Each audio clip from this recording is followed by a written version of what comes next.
Everyone warned her not to take the job at the cruel millionaire's house, but she did and got a surprise she never expected.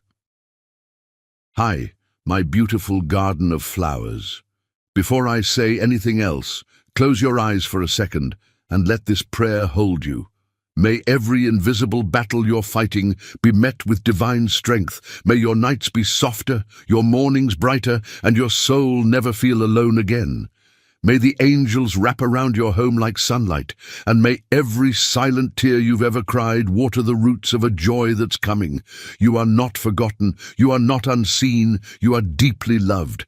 My dear family, my roses, my lilies, my wildflowers, I missed you in ways I cannot explain. I've been writing and creating with every beat of my healing heart, but something feels off. Maybe my words don't shine like they used to. Maybe my voice lost a little color after the heart issues, and if that's true, please forgive me. But I'm still here, standing in the garden we built together, still believing in us. If you still feel me, if your heart is still connected to mine, comment below. I'm with Mr. Peter. It takes just a few seconds, but it tells me you still believe in the magic we've shared. Please watch the full story. Don't walk away in the middle. Every second is a love letter, handwritten just for you. With a heart full of petals and prayers, yours forever, Mr. Peter. Sometimes the jobs nobody wants are the ones that change everything. Debbie Bell stared at the eviction notice trembling in her hands, the red ink bleeding like tears across the white paper. 24 hours. That's all she had left before losing the tiny apartment that had been her sanctuary, her sister's refuge, their last piece of dignity in a world that seemed determined to crush them both. There has to be something, she whispered to herself, scrolling through job listings on her cracked phone screen for the 100th time that morning. Each rejection email felt like another door slamming in her face, another dream dying before it could even breathe. The employment agency's waiting room smelled of desperation and cheap coffee. Debbie smoothed her only interview dress, a navy blue number she'd bought for graduation 3 years ago, before life had stripped away her optimism layer by layer. Her dark skin glowed despite her exhaustion, and her natural hair was pulled back in an elegant bun that showcased the graceful curve of her neck. Debbie Bell. Ms. Harrison, the agency director, emerged from her office with the expression Debbie couldn't read. In her 50s, with silver hair and tired eyes, she'd seen enough broken dreams to fill a cemetery. "I have one position left," Ms. Harrison said, settling behind her desk. "But I must warn you, it's the job everyone refuses." Debbie leaned forward, her heart hammering against her ribs. "I'll take it." "You haven't heard the details yet." "I don't care." The words came out fierce, desperate. "My sister needs surgery, and I'm about to be homeless. Whatever it is, I'll take it." Ms. Harrison studied her with something that might have been admiration. "Live-in domestic position, Potomac Heights estate. The pay is—" She paused, sliding a paper across the desk. "Generous." Debbie's eyes widened at the number. It was more than generous. It was life-changing. "What's the catch?" "The employer is difficult. Darren Preece. You've probably heard of him." Everyone had heard of Darren Preece, billionaire tech mogul, reclusive genius, the man who'd revolutionized 3 industries before his 30th birthday. The newspapers called him brilliant. Former employees called him impossible. Difficult how? Ms. Harrison's laugh held no humor. In the past 2 years, he's gone through 47 housekeepers, 12 personal assistants, and 6 chefs. The longest anyone lasted was 3 weeks. What happened to them? He fired them all. No explanation, no warning, just gone.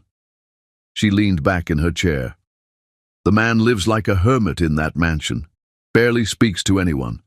The staff that remain have been there for years, and they're protective of their privacy about what goes on in that house.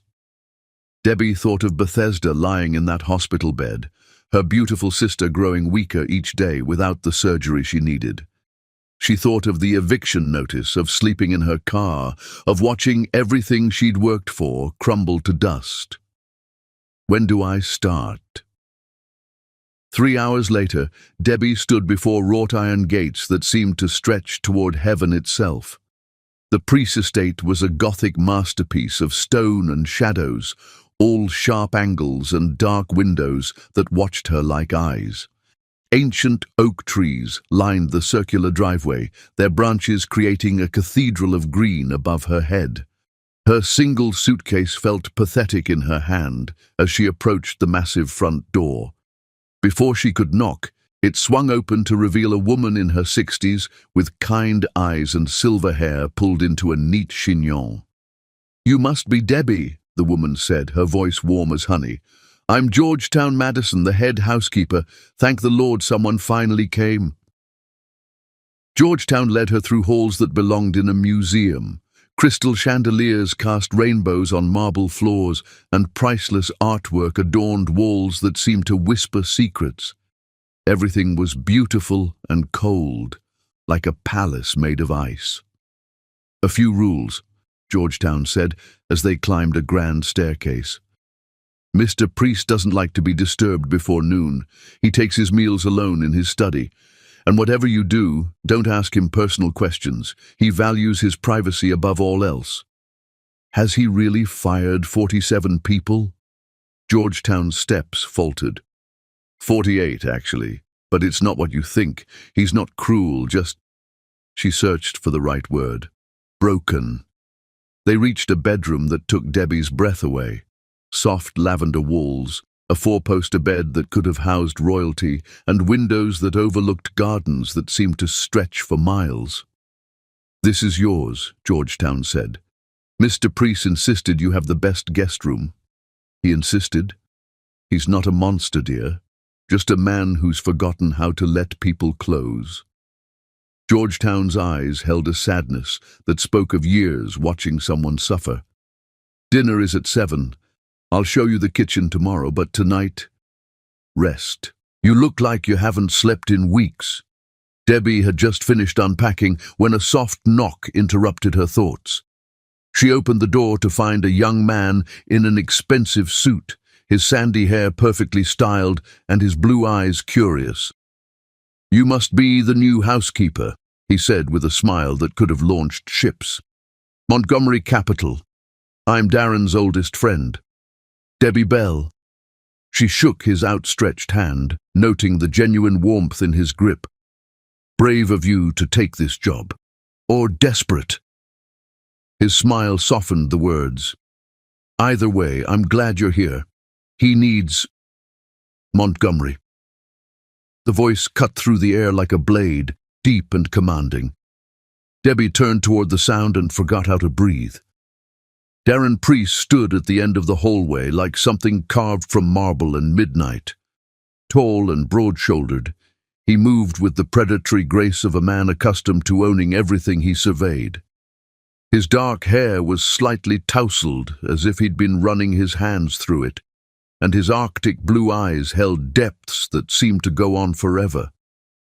But it was the anguish in those eyes that stopped her heart. Raw, devastating torment that he carried like a physical weight. "I didn't realize we were entertaining," he said, his voice carefully neutral as his gaze swept over Debbie. She felt that look like a physical touch, a warmth that started in her chest and spread through her entire body. When their eyes met, something electric passed between them. Recognition, hunger, a connection so sudden and fierce it left her breathless. "Just welcoming our new staff member," Montgomery said, seemingly oblivious to the tension crackling in the air. "Debbie, I know who he is." Debbie found her voice, proud that it didn't shake. "Mr. Priest." Darren stepped closer, and she caught his scent, expensive cologne mixed with something uniquely him that made her pulse race. He was even more beautiful up close, all sharp cheekbones and sensual mouth, but those eyes held enough sorrow to drown in. "Miss Bell." Her name on his lips sounded like a prayer. "I trust Georgetown has shown you to your room?" "Yes, sir. It's beautiful. Thank you." Something flickered across his face at her politeness. "Tomorrow you'll begin your duties. Georgetown will explain everything." He turned to leave, then paused, glancing back at her with an expression she couldn't read. "Ms. Bell, welcome to my home." The way he said home made it sound like a prison. As his footsteps faded down the marble hallway, Debbie realized she was holding her breath. Montgomery was watching her with knowing eyes. "Well," he said softly, "this is going to be interesting."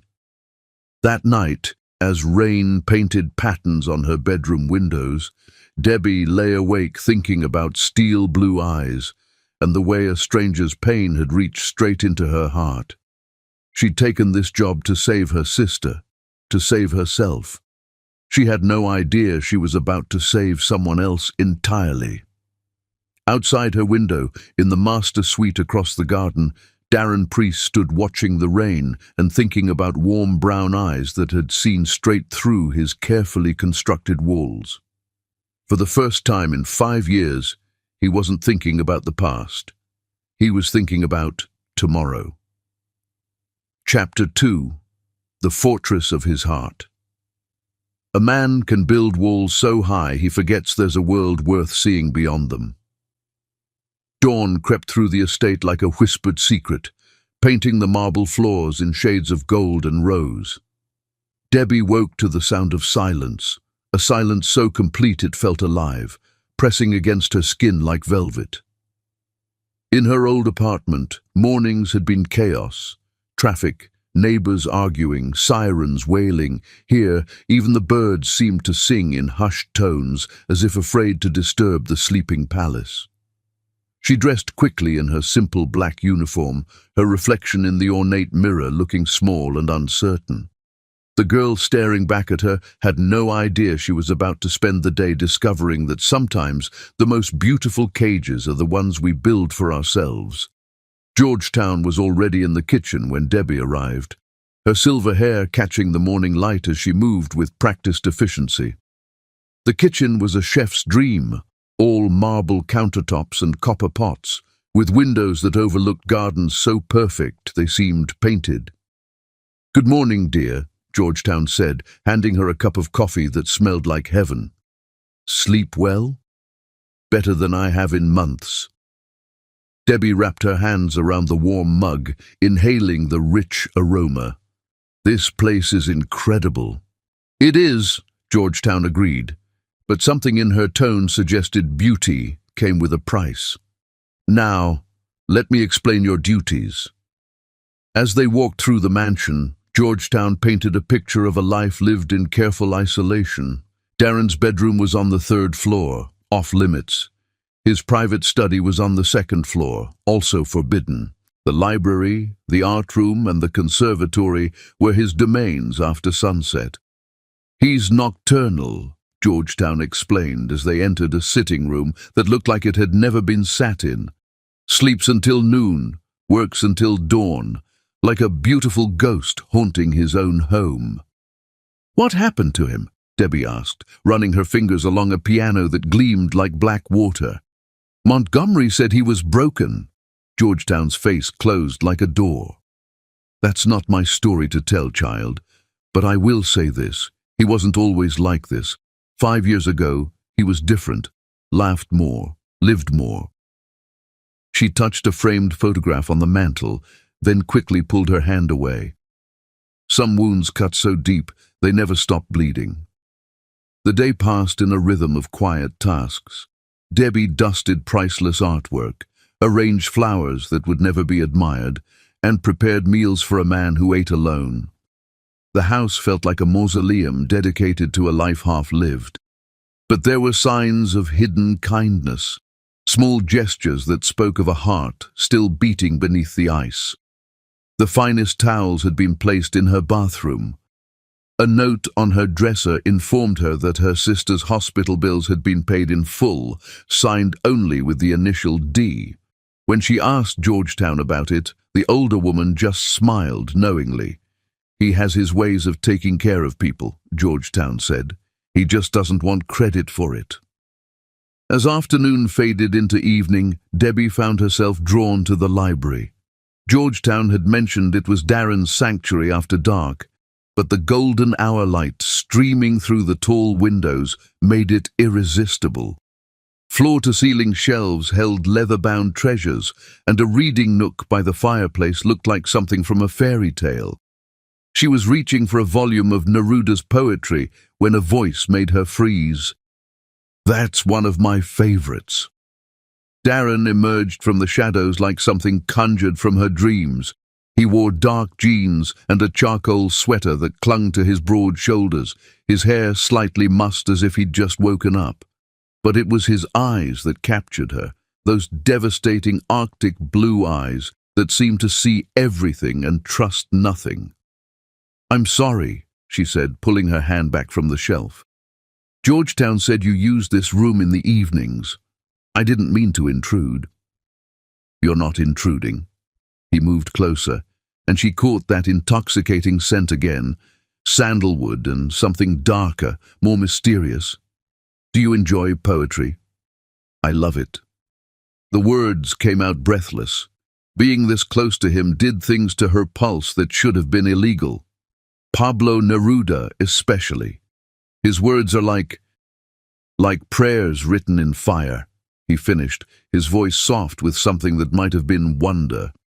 Their eyes met, and for a moment, the careful distance he maintained crumbled. She saw hunger there, loneliness, and something else, a recognition that made her heart race. "Yes," she whispered, "exactly like that." He reached past her for the book, his arm brushing hers with contact that sent electricity shooting through her entire body.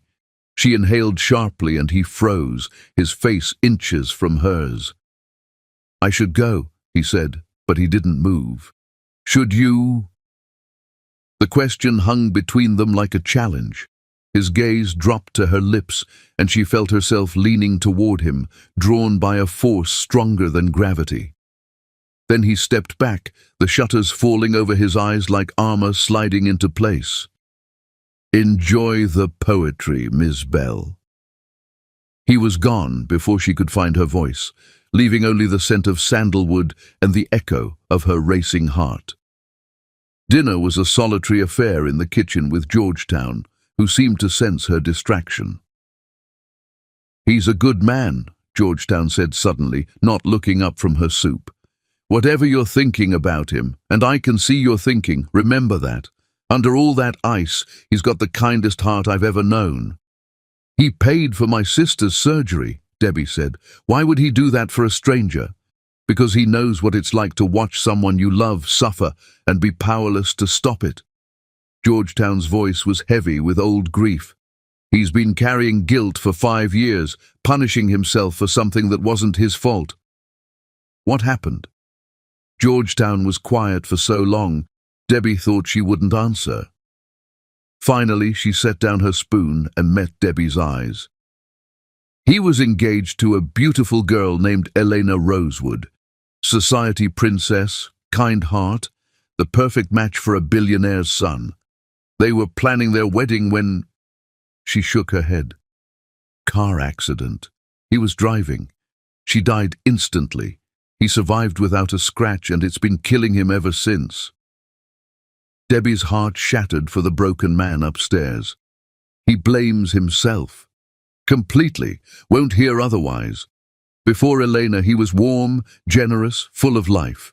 He built these walls so high I sometimes wonder if he remembers there's a world outside them." That night, Debbie couldn't sleep. The house creaked and settled around her like a living thing, and her mind kept returning to steel blue eyes and the pain they carried. She found herself wandering the halls, drawn by some instinct she couldn't name. The library door was ajar, warm light spilling into the corridor like an invitation. She peered inside and saw him sitting in the window seat, staring out at the moonlit gardens. In his hand was a photograph, the same one Georgetown had touched earlier. "Couldn't sleep either?" His voice wasn't startled, as if he'd sensed her presence. She pushed the door open and stepped inside, her bare feet silent on the Persian rug. "I'm not used to so much quiet," she said. "In my old neighborhood, something was always happening. Sirens, music, people arguing or laughing. Here it's so peaceful, it's almost lonely." He looked at her then, really looked. His gaze taking in her simple cotton nightgown and the way her hair fell in soft waves around her shoulders. She felt beautiful under that look, cherished in a way she'd never experienced. "Loneliness is a choice," he said finally. "I chose it." "Why?" He held up the photograph, a stunning blonde woman with bright eyes and a radiant smile.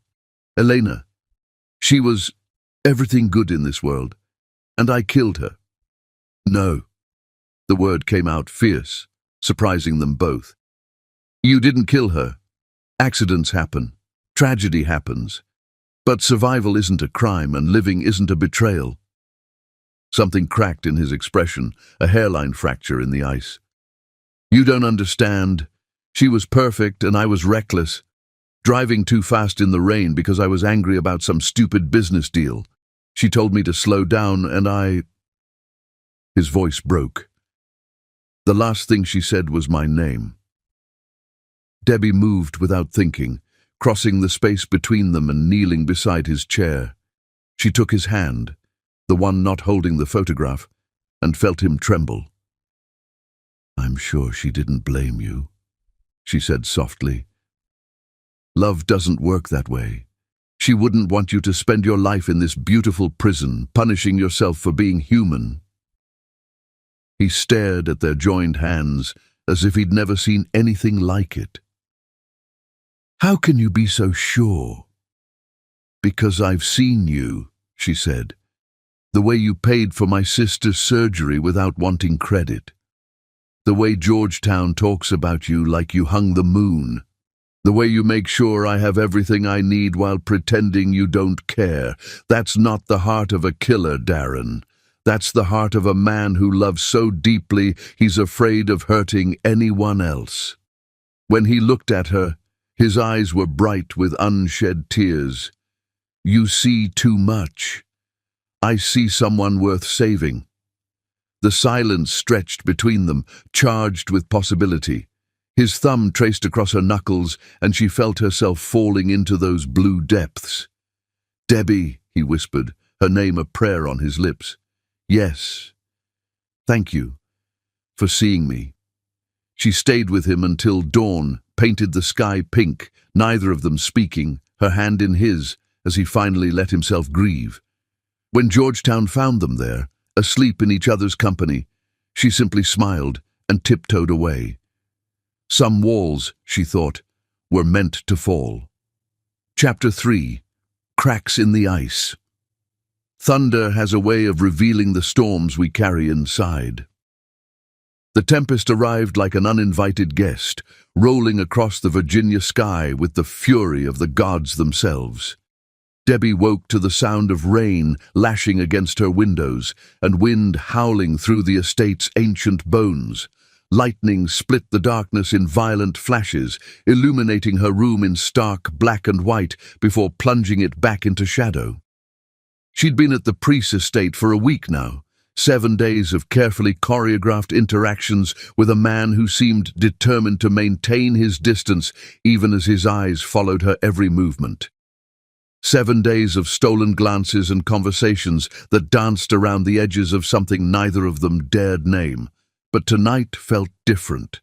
Tonight felt electric with more than just the storm.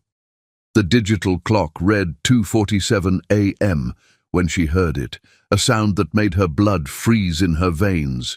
A cry, raw and desperate, echoing through the halls like a wounded animal in pain. It came again, and this time she recognized the voice. Darren. Without thinking, she threw on her robe and padded barefoot through the corridors, following the sound to its source.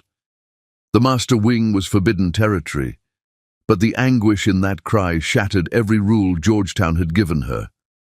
His bedroom door was slightly ajar, warm light spilling into the hallway. Through the gap, she could see him thrashing in a bed that could have housed a small army, his powerful body tangled in sheets that looked like silk clouds. His dark hair was damp with sweat, and even in sleep, his face was contorted with an agony that took her breath away. "No!" he moaned, his voice breaking. "Elena, please! I'm sorry! I'm so sorry!" Lightning illuminated his face as another cry tore from his throat, and Debbie's heart shattered completely. This was raw, primal grief, the kind that lived in your bones and poisoned your dreams. She pushed the door open and stepped inside. The master suite was a study in masculine elegance, all dark wood and midnight blue silk, with windows that overlooked the gardens now being battered by the storm. But she barely noticed the luxury. Her entire focus was on the man destroying himself with guilt, even in sleep. "Darren," she whispered, approaching the bed slowly. "Darren, wake up." He thrashed harder, caught in the nightmare's grip. "Should have been me. Should have been me." "Darren." She sat on the edge of the mattress, her hand hovering over his shoulder. "You're dreaming. Come back to me." Her touch seemed to anchor him. His eyes flew open, wild and unfocused, and for a moment he looked like a lost child rather than a powerful billionaire. When he saw her, confusion flickered across his features. "Debbie." His voice was hoarse, broken. Why are you here?"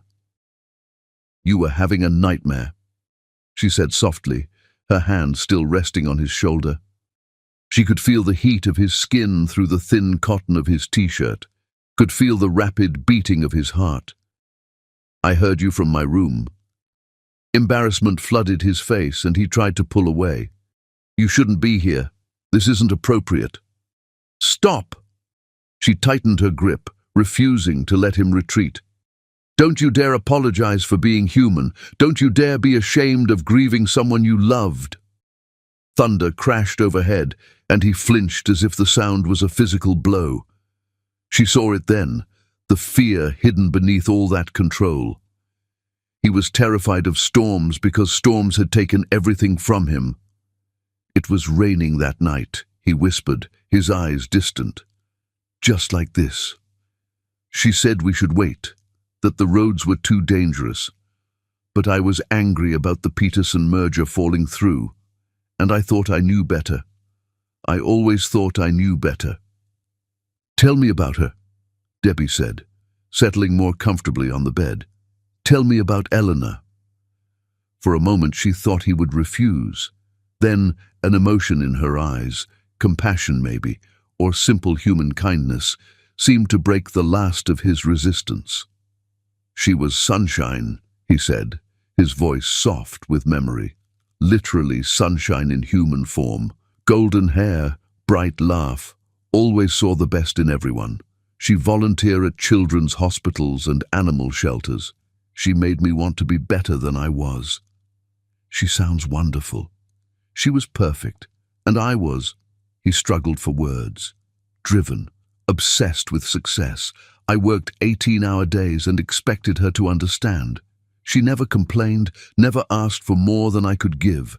Maybe if she had, I would have realized what I was taking for granted. Lightning flashed again, and this time he didn't flinch. Her presence seemed to calm the storm inside him, even as the one outside raged on. The night she died, she'd planned this romantic dinner at home. Candles, her grandmother's china, my favorite meal. But the Peterson deal was imploding, and I had to go to the office. She waited for me until almost midnight. Oh, Darren.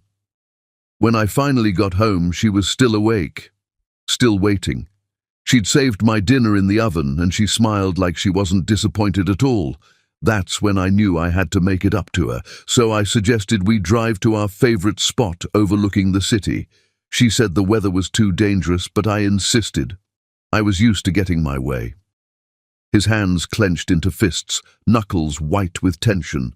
The roads were slick, visibility was almost zero. I should have listened to her. I should have stayed home and counted my blessings. Instead, I drove too fast around a curve and hit a patch of standing water. The car hydroplaned. It was an accident, Debbie said firmly. A tragic, terrible accident, but not murder. The car flipped 3 times before hitting a tree. I woke up in the hospital with minor bruises. She never woke up at all. Tears ran down his face like rain on windows. The last thing she said was, "I love you, be careful." And I killed her for it. Debbie felt her own tears falling as she reached for him, pulling his head against her shoulder. He resisted for a moment, then collapsed against her like a dam finally breaking. His arms went around her waist, holding her so tightly it almost hurt, and she felt 5 years of grief pouring out of him in waves. "I'm so sorry," she whispered, stroking his hair. "I'm so sorry you've been carrying this alone." They stayed like that as the storm raged outside, her holding him while he finally let himself feel everything he'd been running from.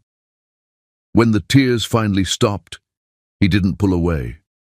Instead, he lifted his head to look at her, his eyes raw but somehow clearer than she'd ever seen them. "Why are you here?" he asked. "In my room, in my house, in my life? Why aren't you running from the broken man who can't even sleep without falling apart?" "Because," she said, cupping his face in her hands, "broken doesn't mean worthless.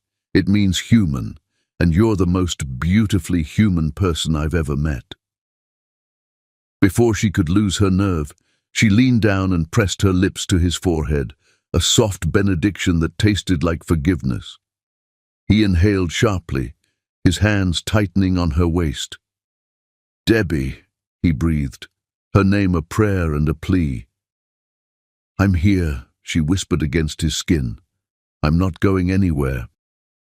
She meant to leave after he fell back asleep, but somehow dawn found them curled together on his massive bed, her still in her robe, him holding her like she was the only thing keeping him anchored to the world. Georgetown found them there and simply smiled, leaving fresh coffee and croissants on the nightstand before tiptoeing away. The next morning brought Montgomery Capital bearing coffee and concern. He found Debbie in the kitchen with Georgetown, both women wearing the secretive smiles of those who'd witnessed something beautiful. "How is he?" Montgomery asked without preamble. He'd known Darren since childhood, and the shadows under his friend's eyes had been growing deeper each year. "Better," Georgetown said simply. "The storms don't usually affect him so badly, but last night was different. Worse. Until ... Until Debbie," Montgomery finished, understanding immediately. He studied the young woman who'd managed to reach his friend when no one else could. "You know about Elena." It wasn't a question. "He told me about the accident," Debbie confirmed. "The guilt he's carrying." Montgomery's expression grew thoughtful. "Did he tell you about the aftermath? How he blamed himself so completely he gave up everything that brought him joy? The music, the art, the company of friends? How he turned this beautiful home into a monastery dedicated to self-punishment?" "He's afraid," Debbie said quietly. "Afraid of caring again because caring means risking loss." "Exactly. And you, my dear, are the first person in 5 years to make him forget that fear, even for a moment." Montgomery stayed for lunch, regaling them with stories of Darren before the accident, a man who laughed easily, loved deeply, and dreamed in colors instead of shadows. As he spoke, Debbie began to understand the magnitude of what grief had stolen from the world. "He was going to propose to Elena that night," Montgomery revealed as he prepared to leave. "Had the ring in his pocket and everything. Sometimes I think he blames himself not just for her death, but for all the life they never got to live together."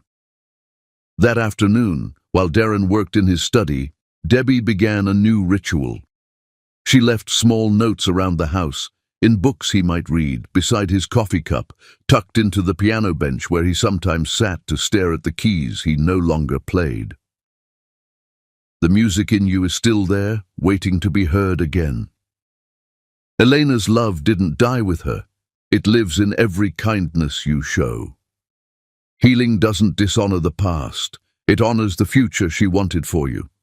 She never signed them, but somehow he knew they were from her. And slowly, almost imperceptibly, things began to change. He started eating meals with Georgetown and Debbie instead of hiding in his study. He asked about her sister Bethesda's recovery. He even smiled once when Debbie told a story about her childhood that had Georgetown laughing until she cried. But it was the night she fell ill that everything truly shifted. She'd been fighting a cold for days, pushing through her duties despite Georgetown's protests. When she finally collapsed while arranging flowers, burning with fever and shaking with chills, it was Darren who carried her to her room. "Call Dr. Westbrook," he ordered Georgetown, his voice tight with something that might have been panic. "It's just a flu," Debbie protested weakly from her bed. "I'll be fine tomorrow." "You'll be fine when I say you're fine," he replied, and there was something almost violent in his protectiveness that made her heart race despite her illness.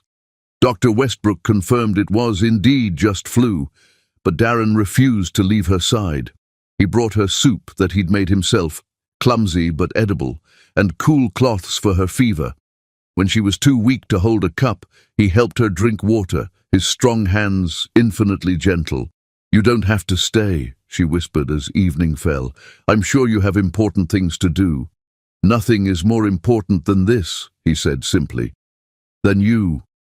The words hung between them like a confession. She reached for his hand, threading their fingers together. "Darren, rest," he said, bringing their joined hands to his lips and pressing a soft kiss to her knuckles.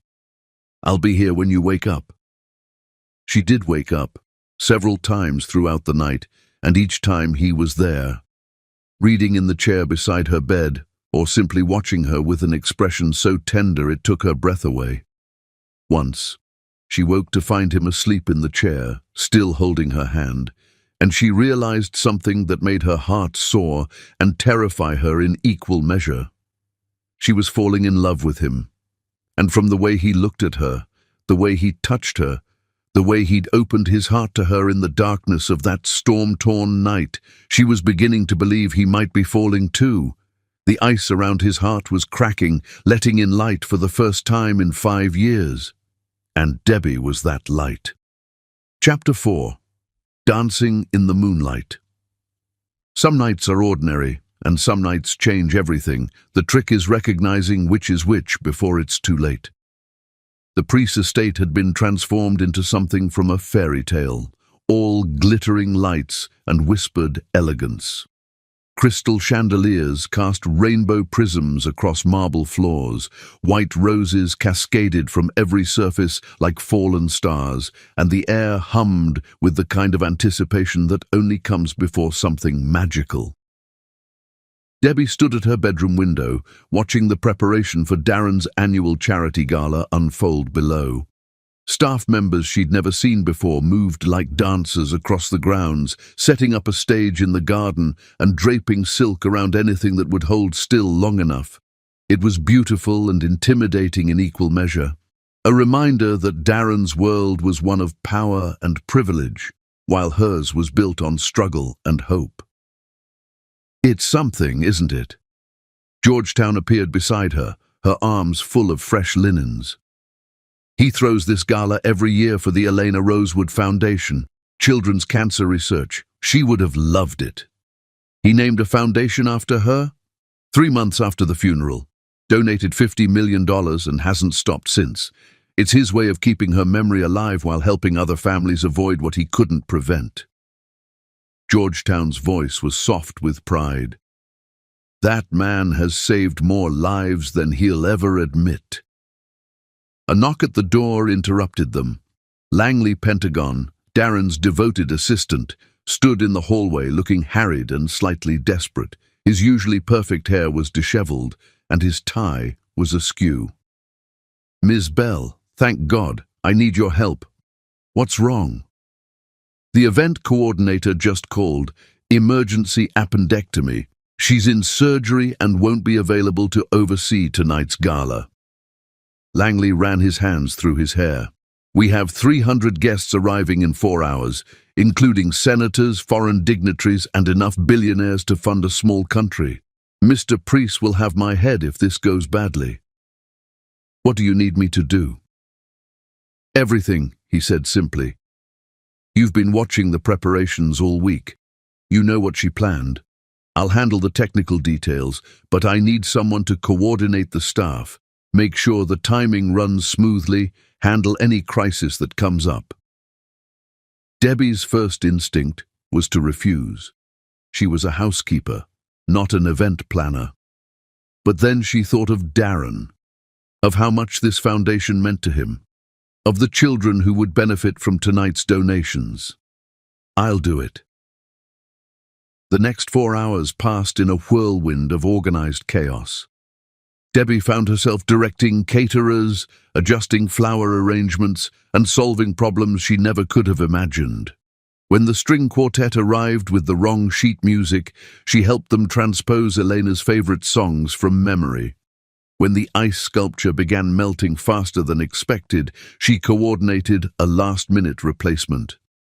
When 3 different senators' security details conflicted over parking arrangements, she diplomatically negotiated a solution that left everyone feeling important. Georgetown watched it all with growing amazement. "Where did you learn to do this?" "I didn't," Debbie replied, adjusting a centerpiece that had been knocked askew. "I'm just trying to think like someone who loved Darren enough to want everything perfect for him." As the first guests began arriving, Debbie retreated to her room to watch from her window. She'd planned to spend the evening reading, safely invisible while Darren's world played out below, but Georgetown had other ideas. "Oh, no, you don't," the older woman said, appearing in her doorway with something draped over her arm. "After what you've accomplished today, you're going to that gala." "Georgetown, I can't. I don't belong down there with those people. I'm the help. You're the woman who single-handedly saved this event, and more importantly, you're the woman who's been healing our boy's heart." Georgetown held up the garment she'd been carrying, and Debbie's breath caught. It was a gown fit for a princess, midnight blue silk that seemed to capture starlight in its folds. The neckline was elegant but modest, the waist fitted to perfection, and the skirt flowed like water. It was the most beautiful thing Debbie had ever seen. "This was mine," Georgetown said softly. "From back when I was young and foolish and dating a man above my station. I kept it all these years, waiting for the right moment, the right person. Tonight is that moment. You are that person. I couldn't possibly—" "You can and you will. That man down there has been half alive for 5 years, and you've given him back pieces of himself I thought were lost forever. Tonight he's going to see you as you really are, not his employee, not someone who works for him, but the extraordinary woman who's been brave enough to love him." An hour later, Debbie stood before her full-length mirror and barely recognized herself. The gown fit like it had been made for her, turning her curves into poetry and making her dark skin glow like burnished gold. Georgetown had swept her hair into an elegant updo that showcased the graceful line of her neck, and subtle makeup had enhanced her natural beauty without masking it. "You look like a queen," Georgetown whispered, her eyes bright with tears. Debbie felt like one. But more than that, she felt worthy. Worthy of the man whose heart she'd been slowly claiming. Worthy of the love she'd been afraid to name. The gala was in full swing when she made her entrance. The garden had been transformed into an outdoor ballroom, with twinkling lights strung between the trees and a dance floor that seemed to float on air. Guests in glittering gowns and perfectly tailored tuxedos moved like beautiful predators through the night, their laughter mixing with the sound of champagne glasses and classical music. She spotted Darren immediately. He stood near the stage, devastatingly handsome in a black tuxedo that made him look like he'd stepped out of a magazine. He was speaking with an elderly senator, his smile polite but distant, going through the motions of charm while his heart remained carefully locked away. Then he saw her. Their eyes met across the crowded garden, and the world stopped. His conversation faltered mid-sentence as his gaze traveled from her face to the way the gown hugged her curves, then back to her eyes with an intensity that made her knees weak. She saw wonder there, and hunger, and something that looked dangerously like love. He excused himself from his conversation and moved toward her, cutting through the crowd like a man on a mission. Other guests turned to watch, women with speculative eyes and men with appreciative ones. But Debbie only had eyes for him. "You look—" he began when he reached her, then seemed to lose the ability to speak. "Different," she suggested, suddenly self-conscious. "Magnificent," he corrected, his voice rough with emotion. "Absolutely magnificent." Before she could respond, the band began playing a slow waltz, a melody hauntingly beautiful that seemed to call to the very soul. Darren extended his hand with old-world courtesy. "Would you honor me with a dance?" She placed her hand in his, feeling the calluses on his palms that spoke of a man who still worked with his hands despite his wealth. He led her away from the crowd, past the formal dance floor to a more secluded area of the garden where moonlight painted everything silver. "Here?" she asked. "Here," he confirmed, pulling her into his arms. "Where? It's just us." They began to move, and it was like they'd been dancing together all their lives. His hand was warm and sure on her waist, guiding her through steps that felt as natural as breathing. The music seemed to wrap around them, creating a bubble of intimacy in the midst of the grand celebration. "You saved tonight," he said, his voice soft in her ear. "Langley told me what you did, how you stepped in and made everything perfect. I just wanted it to be special for you, for Elena's memory." Something shifted in his expression, a softening that made her heart race. "Do you know what Elena would have said if she could see you tonight?" "What?" "She would have said you're exactly what I needed." His thumb traced along her spine, sending shivers of pleasure through her entire body. She would have been right. They danced in silence for a moment, lost in each other's eyes. The rest of the world had faded away. There were no guests, no expectations, no painful past or uncertain future. There was only this moment, this man, this perfect bubble of connection. "Debbie," he whispered, and her name on his lips sounded like music. "Yes?"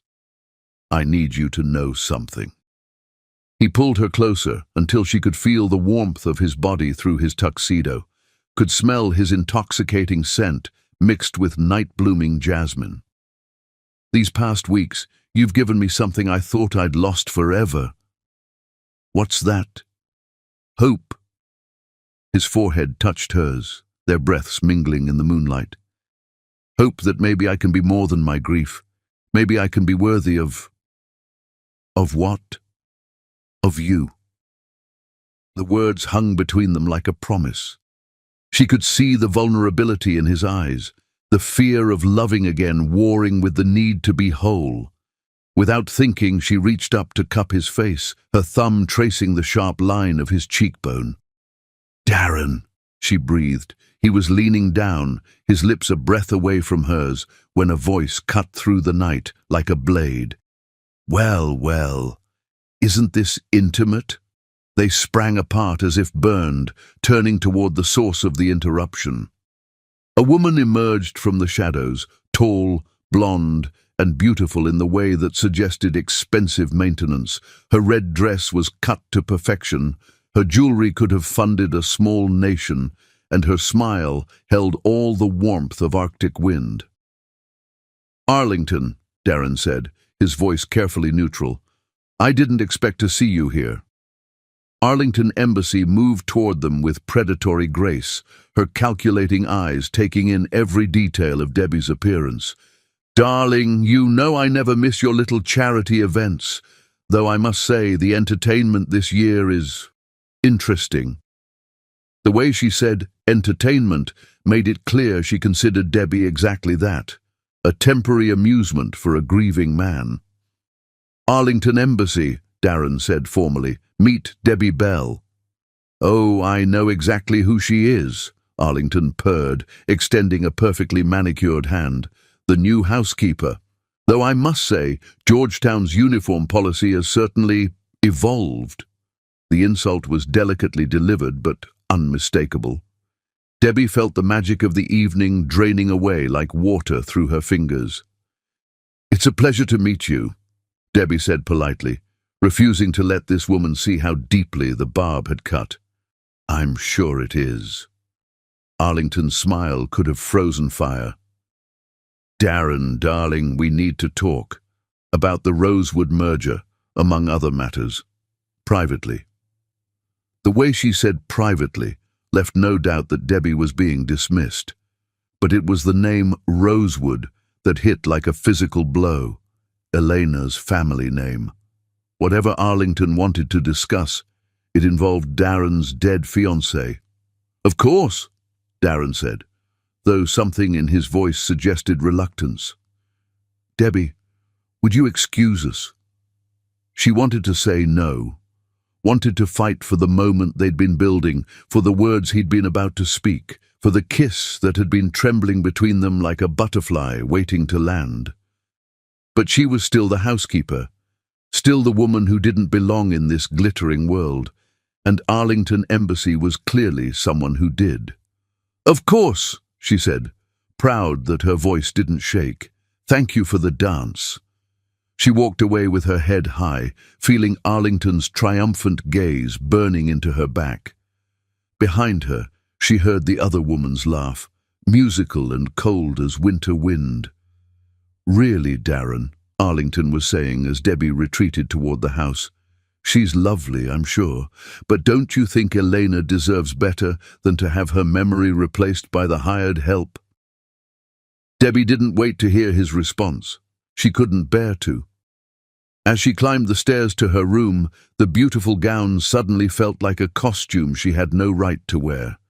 The magic of the evening had shattered like spun glass, leaving only the painful reminder that fairy tales were called tales for a reason.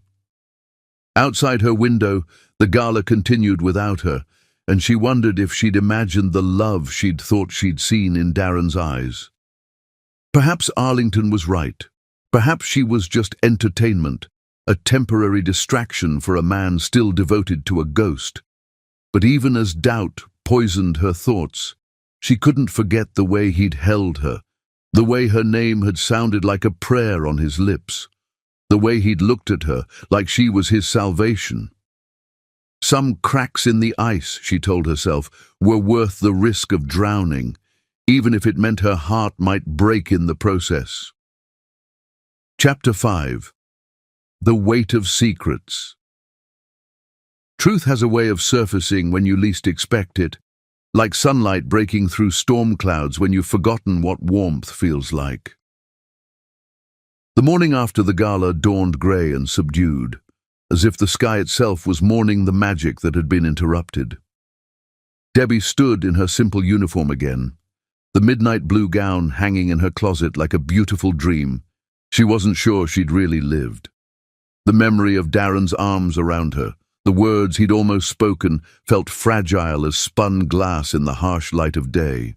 She'd barely slept, replaying Arlington Embassy's cutting words and the way Darren had let himself be led away.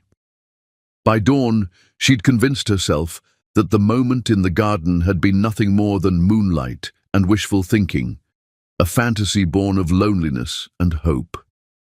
Georgetown found her in the kitchen, mechanically preparing breakfast with the hollow efficiency of someone trying not to think. The older woman took one look at her red-rimmed eyes and pulled her into a fierce hug. "Oh, honey, what did that viper do to you?" "Nothing I shouldn't have expected," Debbie said, her voice carefully steady. "She reminded me of my place. I'm grateful, really. Better to know now than to keep dreaming impossible dreams." "Impossible?" Georgetown stepped back, her eyes flashing with something dangerous. Child, there's nothing impossible about love, and that man is head over heels in love with you, even if he's too scared to admit it." Before Debbie could argue, Langley Pentagon burst through the kitchen doors looking like he'd been chased by demons. His usually impeccable appearance was disheveled, his hair wild and his tie hanging loose around his neck. "Where is he?" Langley demanded. "Where's Mr. Priest?" "In his study, I assume," Georgetown replied. "What's wrong?" "Fairfax Supreme is here, with documents. Legal documents about Elena's estate that were apparently sealed by court order." Langley ran his hands through his hair. "He says it's time Mr. Priest knew the truth about the accident." The blood drained from Debbie's face. "What truth?" "I don't know, but Fairfax looked like he was attending a funeral. Whatever's in those files, it's going to destroy what's left of Mr. Priest's peace of mind." Without thinking, Debbie stripped off her apron and headed for the stairs. Georgetown caught her arm. "Where are you going?" "To be with him. He shouldn't face this alone." "But no." Debbie's voice was firm, her brown eyes blazing with determination. "I don't care about propriety or class differences or anything else. That man upstairs is hurting, and he needs someone who loves him to hold his hand while his world falls apart." Again, Georgetown smiled through her tears. "There's my fierce girl. Go to him." Debbie climbed the stairs 2 at a time, her heart hammering against her ribs. The study door was closed, but she could hear voices inside, Darren's low baritone and another man's careful legal tones. She knocked softly and entered without waiting for permission. Darren sat behind his massive mahogany desk like a king under siege, his face pale and his hands clenched into fists. Across from him sat a distinguished man in his 60s with silver hair and kind but weary eyes, obviously Fairfax Supreme, the family lawyer who'd been carrying secrets for 5 years. Both men looked up when she entered. Fairfax's eyebrows rose in polite surprise, but Darren's expression was unreadable. "Ms. Bell," Darren said carefully, "this is a private meeting." "I know." She moved to stand beside his chair, her hand coming to rest on his shoulder. "But you don't have to face private pain alone anymore." For a moment, she thought he would ask her to leave. Then his hand came up to cover hers, his fingers intertwining with hers like he was drowning and she was his lifeline. "Fairfax Supreme, meet Debbie Bell," Darren said quietly. "Debbie, this is the man who's been keeping Elena's secrets for longer than anyone should have to." Fairfax studied her with the keen eyes of someone who'd spent decades reading people. Whatever he saw seemed to satisfy him, because he nodded slowly. "Ms. Bell, I'm glad you're here.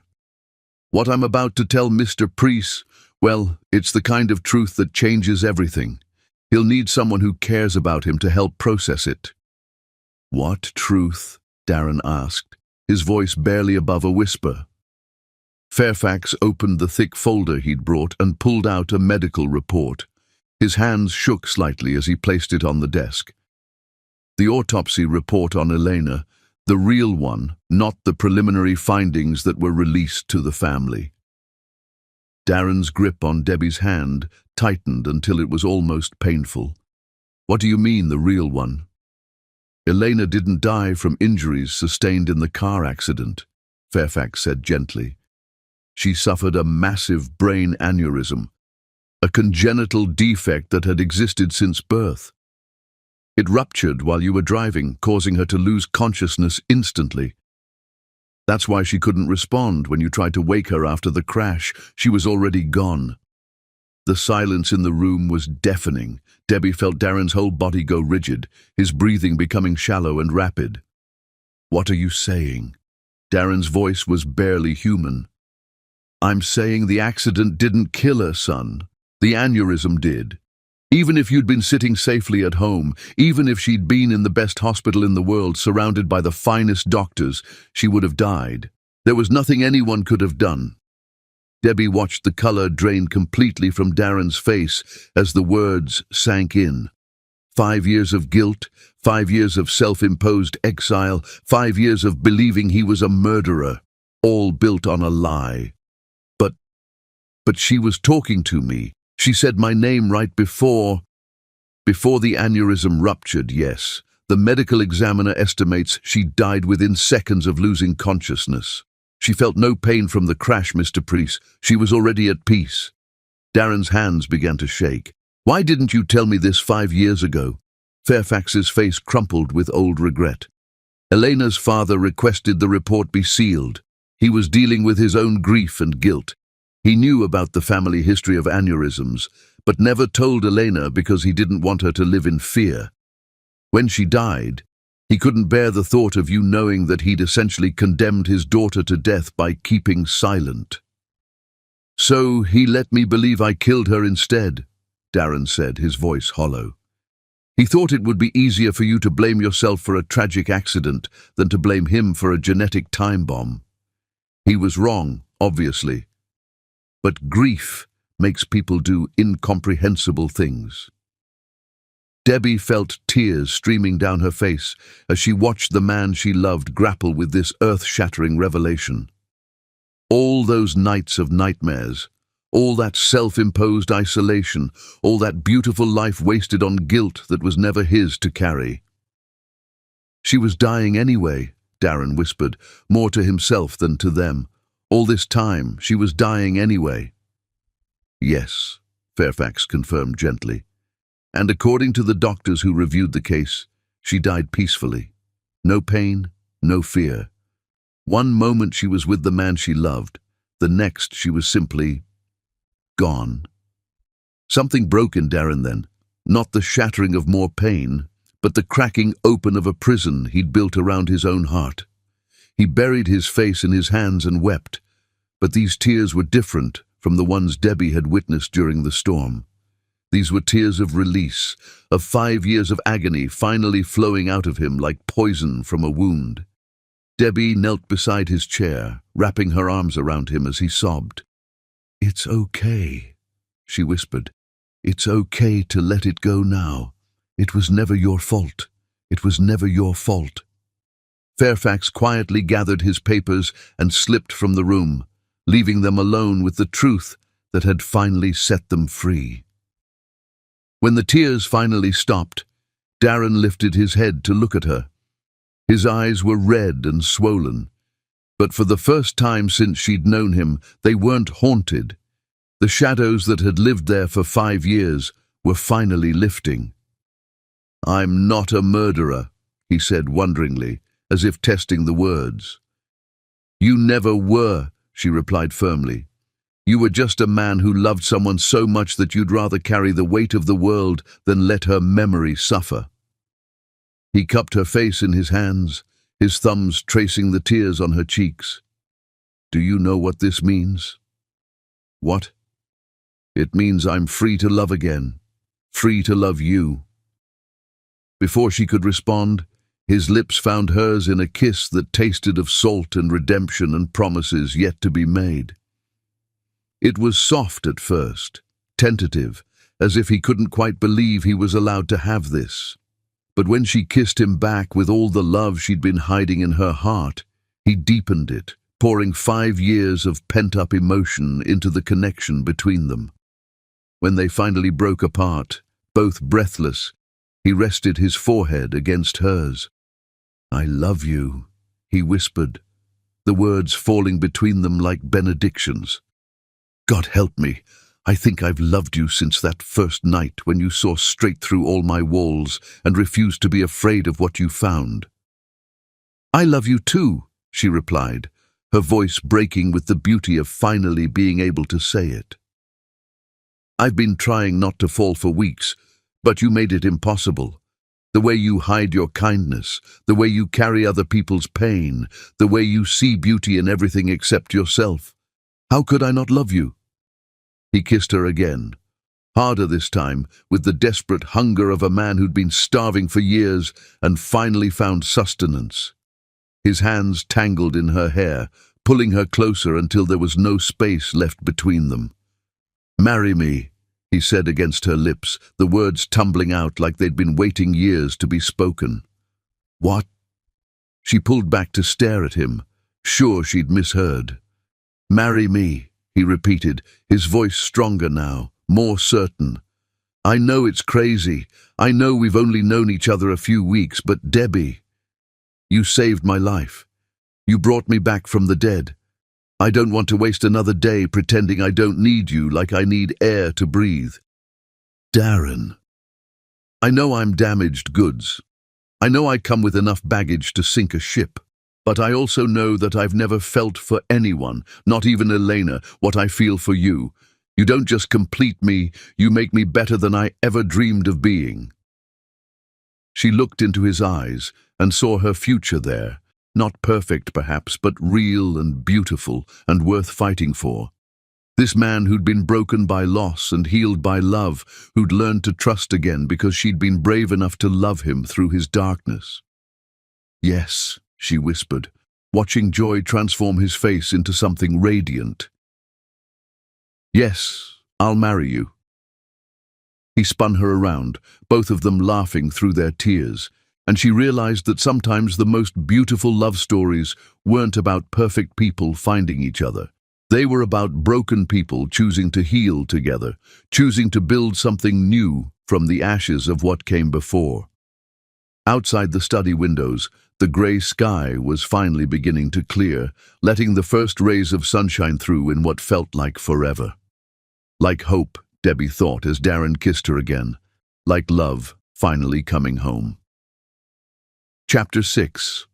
Love in Full Bloom. Love in its truest form doesn't whisper. It sings, it soars, it paints the world in colors you never knew existed. The engagement ring caught the morning light like captured starfire, sending rainbow prisms dancing across the ceiling of Debbie's room. 3 days had passed since Darren's proposal, 3 days since the truth about Eleanor had set them both free, and Debbie still couldn't quite believe this was her life now. The ring itself was a masterpiece, a vintage Art Deco setting with a cushion-cut diamond surrounded by sapphires that matched Darren's eyes. But it wasn't the monetary value that took her breath away. It was the story behind it. "It belonged to my grandmother," he'd told her when he slipped it onto her finger. She was a suffragette who married for love, in an age when women of her class married for duty. "I always said I'd only give this ring to someone who reminded me of her strength." Now, as she watched the sunlight play across the band, Debbie felt the weight of that legacy, the responsibility of being loved by a man who'd thought he'd never love again. A soft knock interrupted her reverie. "Come in," she called, expecting Georgetown with breakfast. Instead, Darren himself appeared in her doorway, devastatingly handsome in dark jeans and a cream cashmere sweater that made his eyes look like Arctic ice. He carried a breakfast tray laden with fresh croissants, exotic fruits, and coffee that smelled like heaven. "Room service," he announced, with a smile that could have powered the entire East Coast. "You don't have to bring me breakfast in bed," she protested, even as her heart melted at the gesture. "I'm perfectly capable of taking care of everyone but yourself," he finished, setting the tray on her nightstand and settling beside her on the massive bed. "Which is exactly why I'm taking care of you now." He fed her strawberries with his fingers, each bite an exercise in sensual torture that made her blood sing. When juice ran down her chin, he leaned forward to kiss it away, his lips warm and soft against her skin. "Darren," she breathed, her voice already husky with desire. "I love the way you say my name," he murmured against her throat, pressing kisses along the graceful line of her neck. "Like it's something precious." "It is precious. You are precious." He pulled back to look at her, his eyes dark with emotion. "I have something for you. Besides breakfast.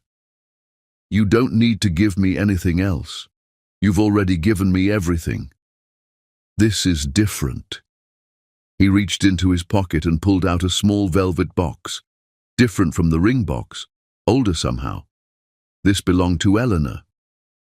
Debbie's breath caught. "Darren, I can't." "Yes, you can." His voice was gentle but firm. "She would have wanted you to have it. Before she died, Elena made me promise that if anything ever happened to her, I wouldn't let grief destroy me. She said she wanted me to love again, to be happy again. This is her blessing on what we have." With trembling fingers, Debbie opened the box to reveal a delicate gold locket, its surface engraved with 2 intertwined hearts. It was beautiful and timeless, the kind of piece that carried stories through generations. "She wore it every day," Darren said softly. "Her grandmother gave it to her with the same words I'm giving it to you. Love is the only legacy that truly matters." Tears blurred Debbie's vision as he fastened the locket around her neck, his fingers gentle against her skin. "Thank you," she whispered, "for trusting me with this, for trusting me with your heart." "You've earned both," he replied simply. "Now finish your breakfast. We have plans today." "What kind of plans?" His smile was mysterious and boyish, reminding her of the man he must have been before grief aged him. "You'll see." An hour later, they were in his sleek black Bentley, racing through the Virginia countryside with the windows down and music playing. Darren drove with one hand on the wheel and the other holding hers, occasionally bringing their joined fingers to his lips for quick kisses that made her heart stutter. "Where are we going?" she asked for the 10th time. "Patience, my love. We're almost there." The endearment sent warmth spiraling through her chest. She'd never get tired of hearing him call her his love, never stop marveling that she was allowed to have this man, this happiness, this beautiful beginning.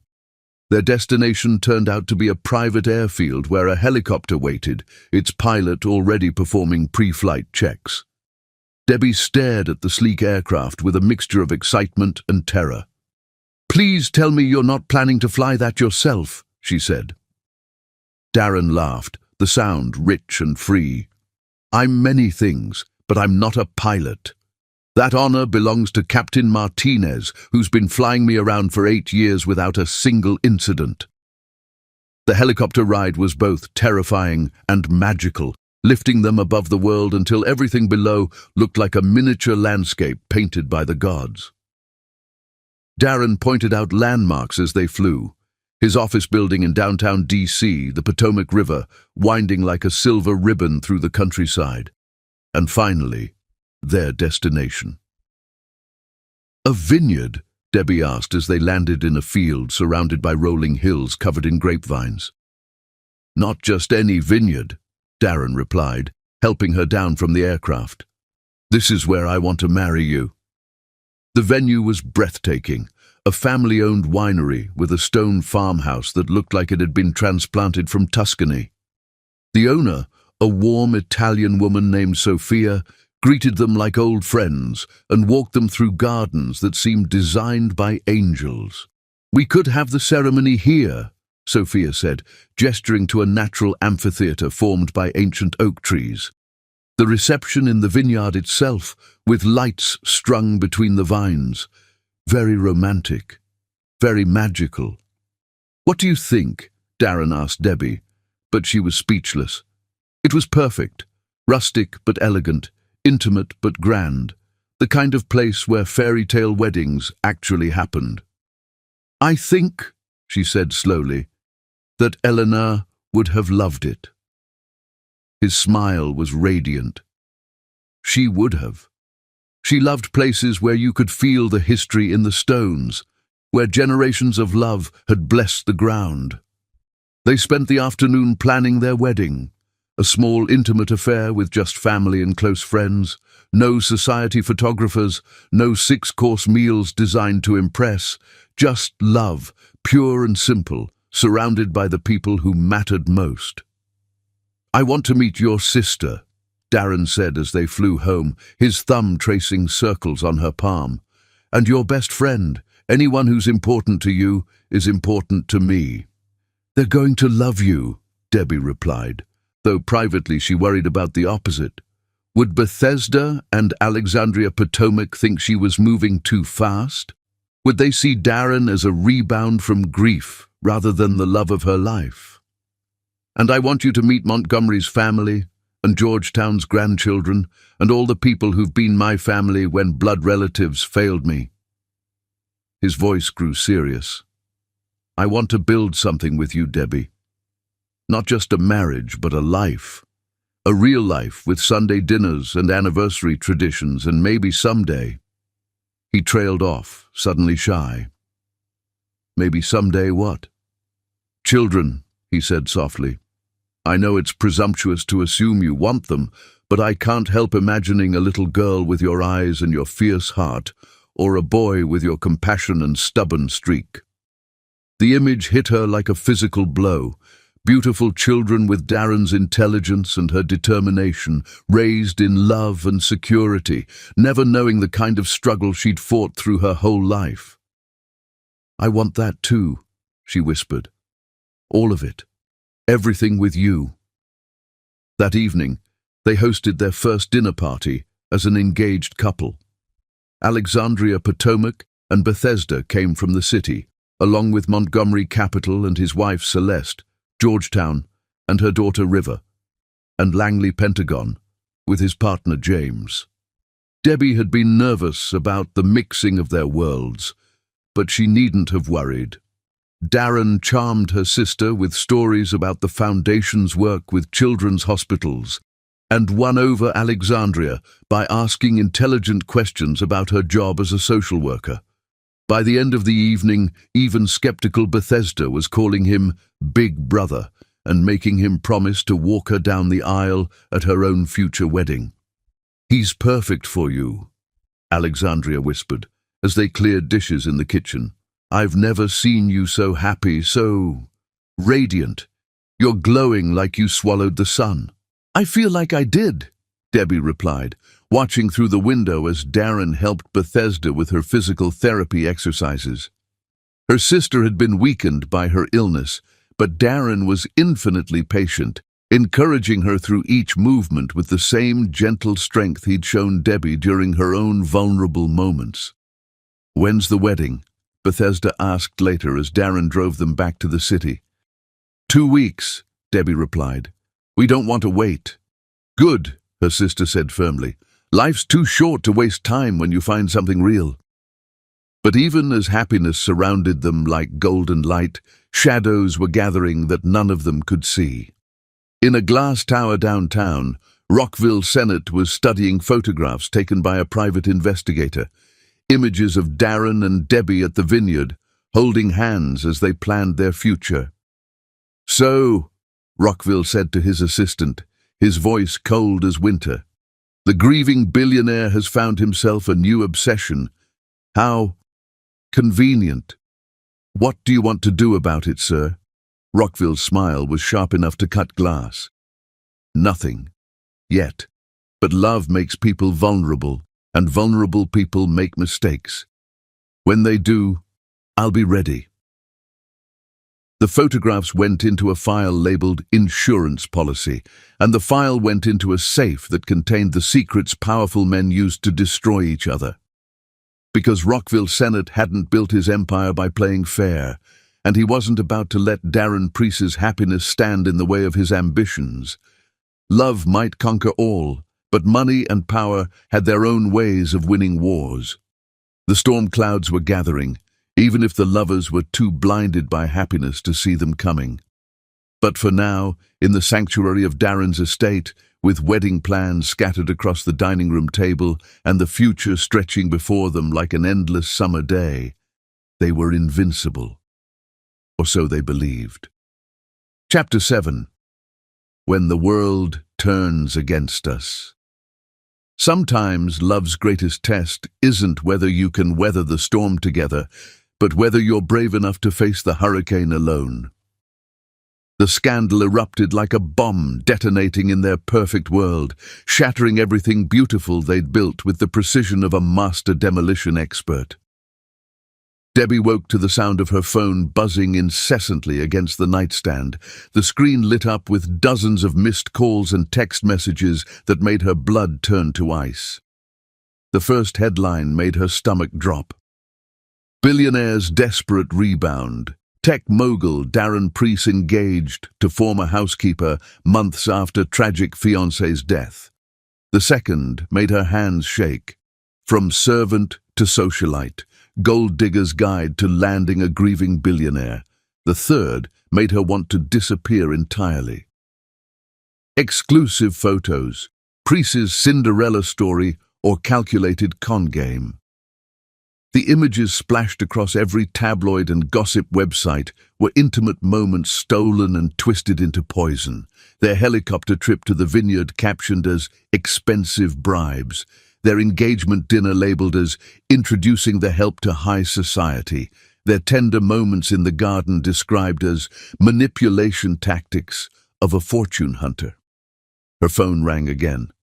Alexandria Potomac's name flashed on the screen. "Debbie, honey, don't look at social media," her best friend said the moment she answered. "Don't read the comments. Don't watch the news segments. Just breathe." "Too late," Debbie whispered, her voice hollow. "I've seen enough. They're calling me a predator, Alex. They're saying I seduced a grieving man for his money. Anyone who knows you knows that's garbage. But Darren's board doesn't know me.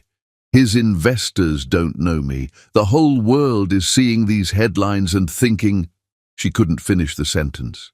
Georgetown burst into her room without knocking, her usually serene face flushed with fury. "That snake," she spat. "That absolute viper." "Arlington," Debbie guessed. "She's giving interviews to anyone with a camera, talking about how concerned she is for Darren's mental state. How grief can make men vulnerable to manipulation, and how someone needs to protect him from making decisions he'll regret." Georgetown's hands clenched into fists. "I've never wanted to throttle someone so badly in my life." Debbie's phone buzzed with a text from an unknown number. "Check your email. You need to see this. A friend." The email contained a video link. Arlington Embassy on the morning news, looking perfectly composed in a cream-colored suit that probably cost more than Debbie's yearly salary. The interviewer was hanging on her every word. "Darren is like a brother to me," Arlington was saying, her voice dripping with false concern. "I've known him since we were children, and I've watched him struggle with Elena's death for 5 years. To see him rushing into an engagement with someone who, well, let's just say someone whose motives might not be entirely pure. It breaks my heart." "Are you suggesting Ms. Bell is only interested in Mr. Preece's money?" Arlington's smile was poison wrapped in silk. "I'm suggesting that a man in his emotional state needs protection from those who might take advantage of his vulnerability. Darren is worth billions, and some people will do anything for that kind of security." The interviewer leaned forward conspiratorially. "Sources close to the family suggest Miss Bell was specifically seeking employment at the Preece estate, that this relationship might have been calculated from the beginning." "I couldn't possibly comment on that," Arlington replied, her tone suggesting she could comment extensively. "But I will say that Elena was the love of Darren's life. Their relationship was built over years of shared history, common values, and genuine compatibility. This situation seems to be moving remarkably fast for a man who spent 5 years in mourning." Debbie's hands shook as she closed the laptop. Every word was designed to plant seeds of doubt, to make the world, and maybe Darren himself, question whether their love was real. A soft knock made her look up. Darren stood in her doorway, his face pale and his eyes dark with fury. He held a tablet displaying the morning's headlines, his knuckles white where he gripped the device. "I've called my legal team," he said without preamble. "We're suing every publication that's printed lies about you. I've also had Langley trace the leak, the photos, the inside sources, all of it. And," his jaw clenched, "Rockville Senate?" He hired private investigators to follow us, fed information to journalists, even paid Arlington to give that interview this morning. Why? Debbie felt sick. Why would he do this to us? Because I refused to sell him my tech patents last year, because he's been trying to destroy my company for months and failing, because he knows that attacking you is the surest way to hurt me. Darren's voice was deadly quiet. He's using our love as a weapon. Georgetown cleared her throat diplomatically. I'll leave you two to talk. But remember, this too shall pass. Love like yours doesn't break under pressure. It gets stronger. When they were alone, Darren set down the tablet and pulled Debbie into his arms. She melted against him, drawing strength from his solid warmth. But even his embrace couldn't stop the poison of doubt from spreading through her veins. The board called an emergency meeting, he said softly. Stock prices are dropping because investors are worried about my judgment. There's talk of a hostile takeover if I don't stabilize the situation. What does that mean? It means they want me to end our engagement, publicly distance myself from you to restore confidence in my leadership. Debbie pulled back to look at him, her heart breaking at the pain in his eyes. Maybe they're right. Maybe this is moving too fast. Maybe... Don't! His hands framed her face, thumbs brushing away tears she didn't realize were falling. Don't let them make you doubt what we have. I love you, Debbie Bell. Not your bank account, not your social status, not what you can do for my reputation. You, just you. But your company can burn to the ground for all I care. You think I give a damn about money when I almost lost you to grief and guilt? You think stock prices matter more than the woman who saved my soul?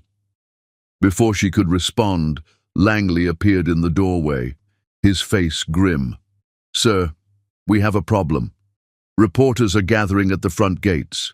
Security is holding them back, but they're asking for statements, photos, anything they can use to keep this story alive. Get them off my property. We're trying, but they're on public land.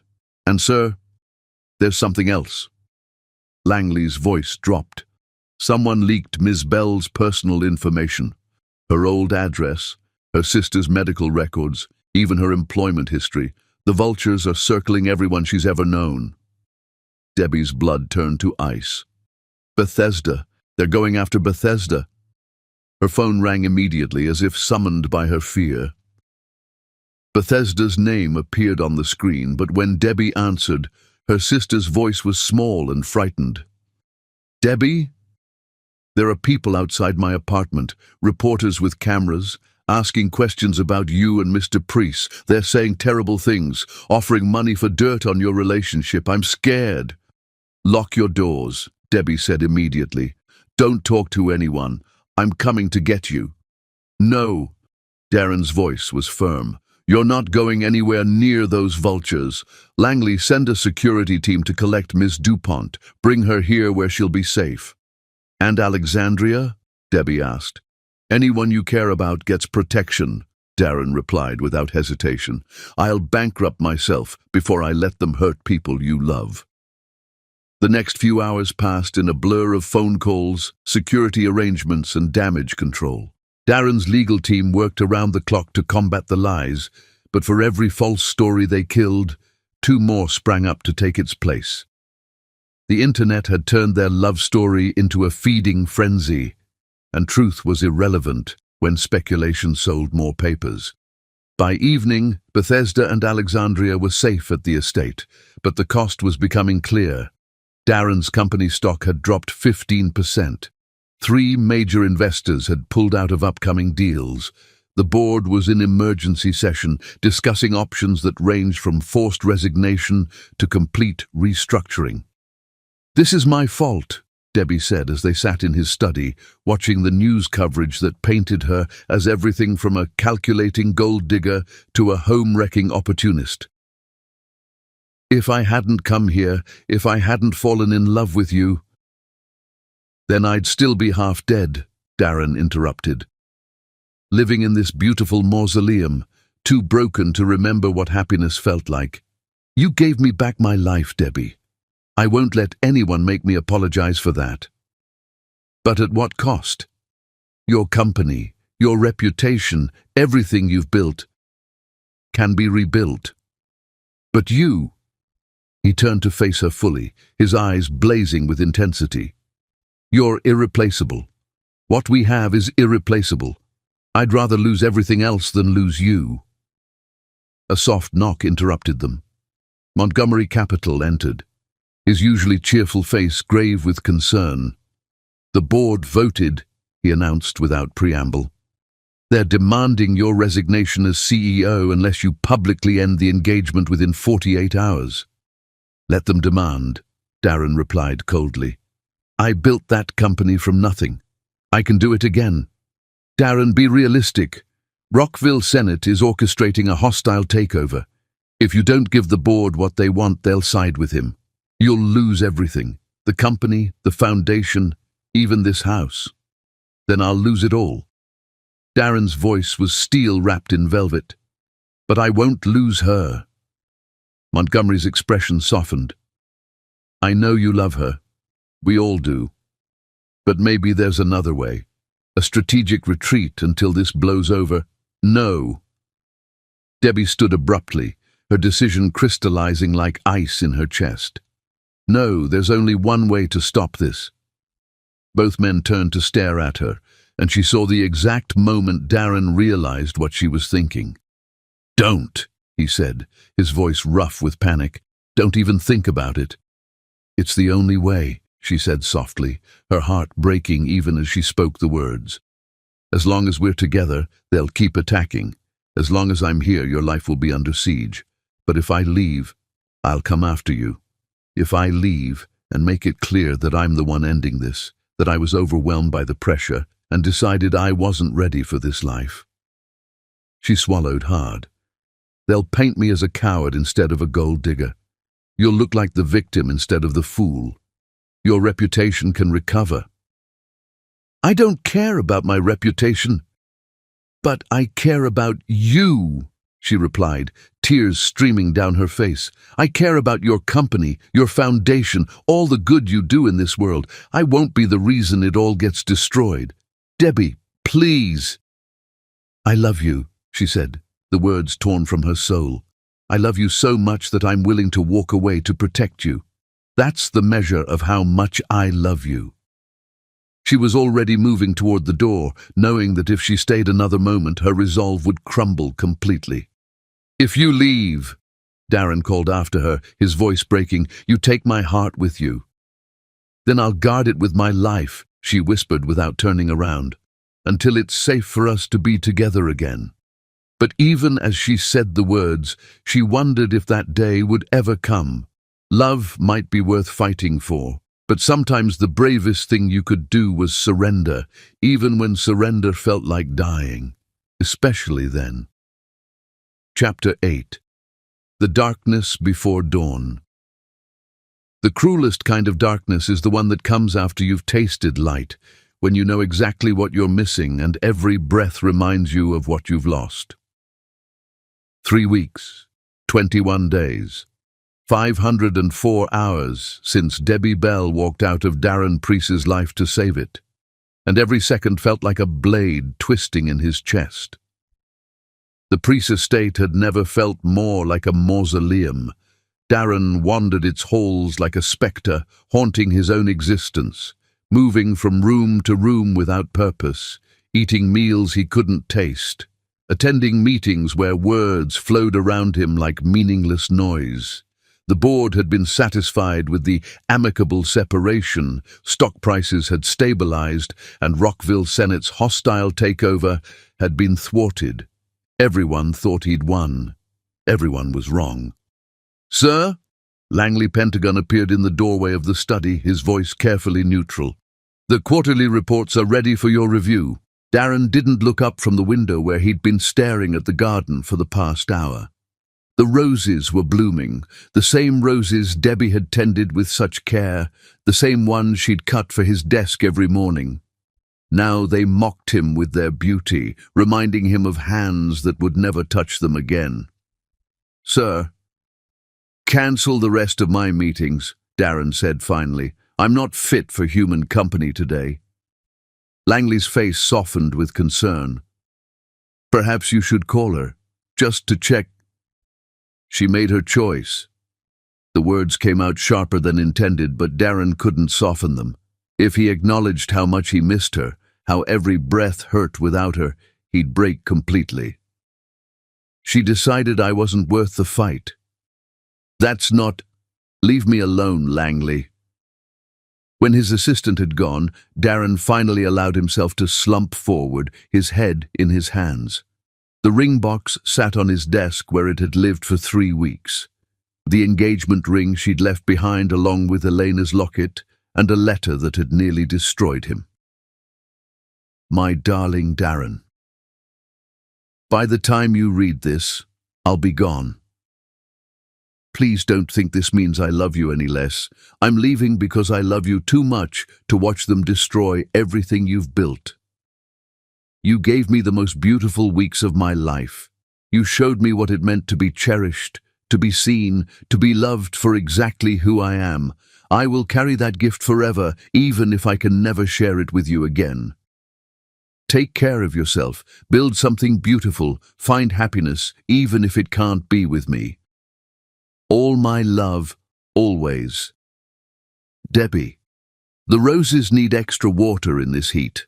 Don't let Georgetown forget. Even in her goodbye, she'd been taking care of him.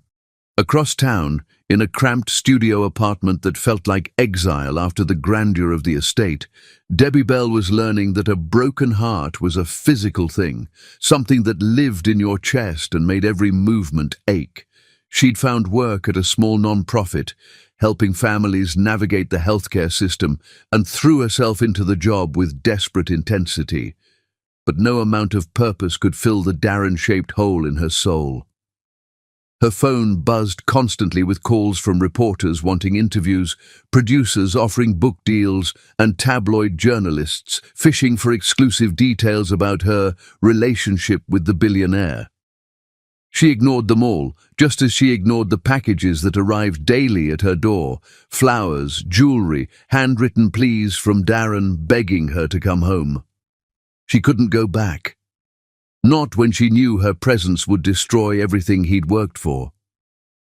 "You look terrible," Alexandria Potomac announced, letting herself into the apartment with the spare key Debbie had given her. "When's the last time you ate something that wasn't coffee?" "I'm fine." "You're wasting away. And before you argue, yes, I know why you left. I understand the sacrifice you think you're making. But honey, you're both miserable. Better miserable than responsible for his ruin." Alexandria set down a bag of takeout that smelled like heaven and fixed Debbie with a look that could have cut glass. "Has it occurred to you that maybe he'd rather be ruined with you than successful without you?" "He'll get over it. He's stronger than he thinks." "And what about you? Will you get over him?" Debbie's composure finally cracked. "I don't want to get over him," she whispered. "I want to wake up in his arms and watch him smile at my terrible jokes and fight with him about which movie to watch. I want to grow old with him and have his babies and argue about whose turn it is to walk the dog we don't even have yet." "Then why are you here instead of there?" "Because love isn't always enough." The words exploded out of her. "Because sometimes loving someone means letting them go, even when it kills you. Because I won't be the reason he loses everything he's worked for." Alexandria was quiet for a long moment. "What if I told you there might be another way?" Meanwhile, across the city, Montgomery Capital was having a similar conversation with his best friend. He'd found Darren in the conservatory at 3 a.m., sitting at the piano bench, but not playing, just staring at keys that hadn't made music since Elena's death. "This has to stop," Montgomery said without preamble. "The brooding, the isolation, the whole tragic hero routine. It's been 3 weeks, Darren. 3 weeks of watching you die a little more each day.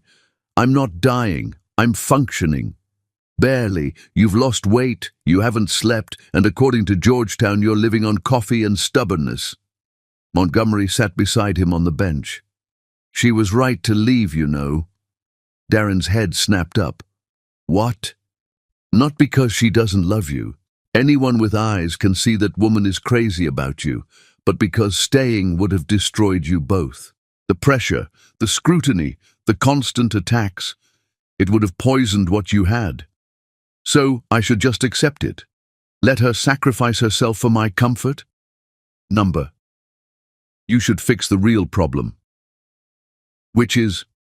Montgomery's smile was sharp as a blade. Rockville Senate. The man who orchestrated this whole mess because he wanted to hurt you.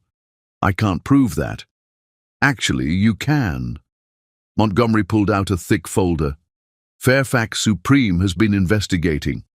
Turns out our friend Rockville has been very careless with his illegal activities. Bribery, extortion, wire fraud, enough to put him away for decades. Darren's eyes sharpened. What kind of evidence?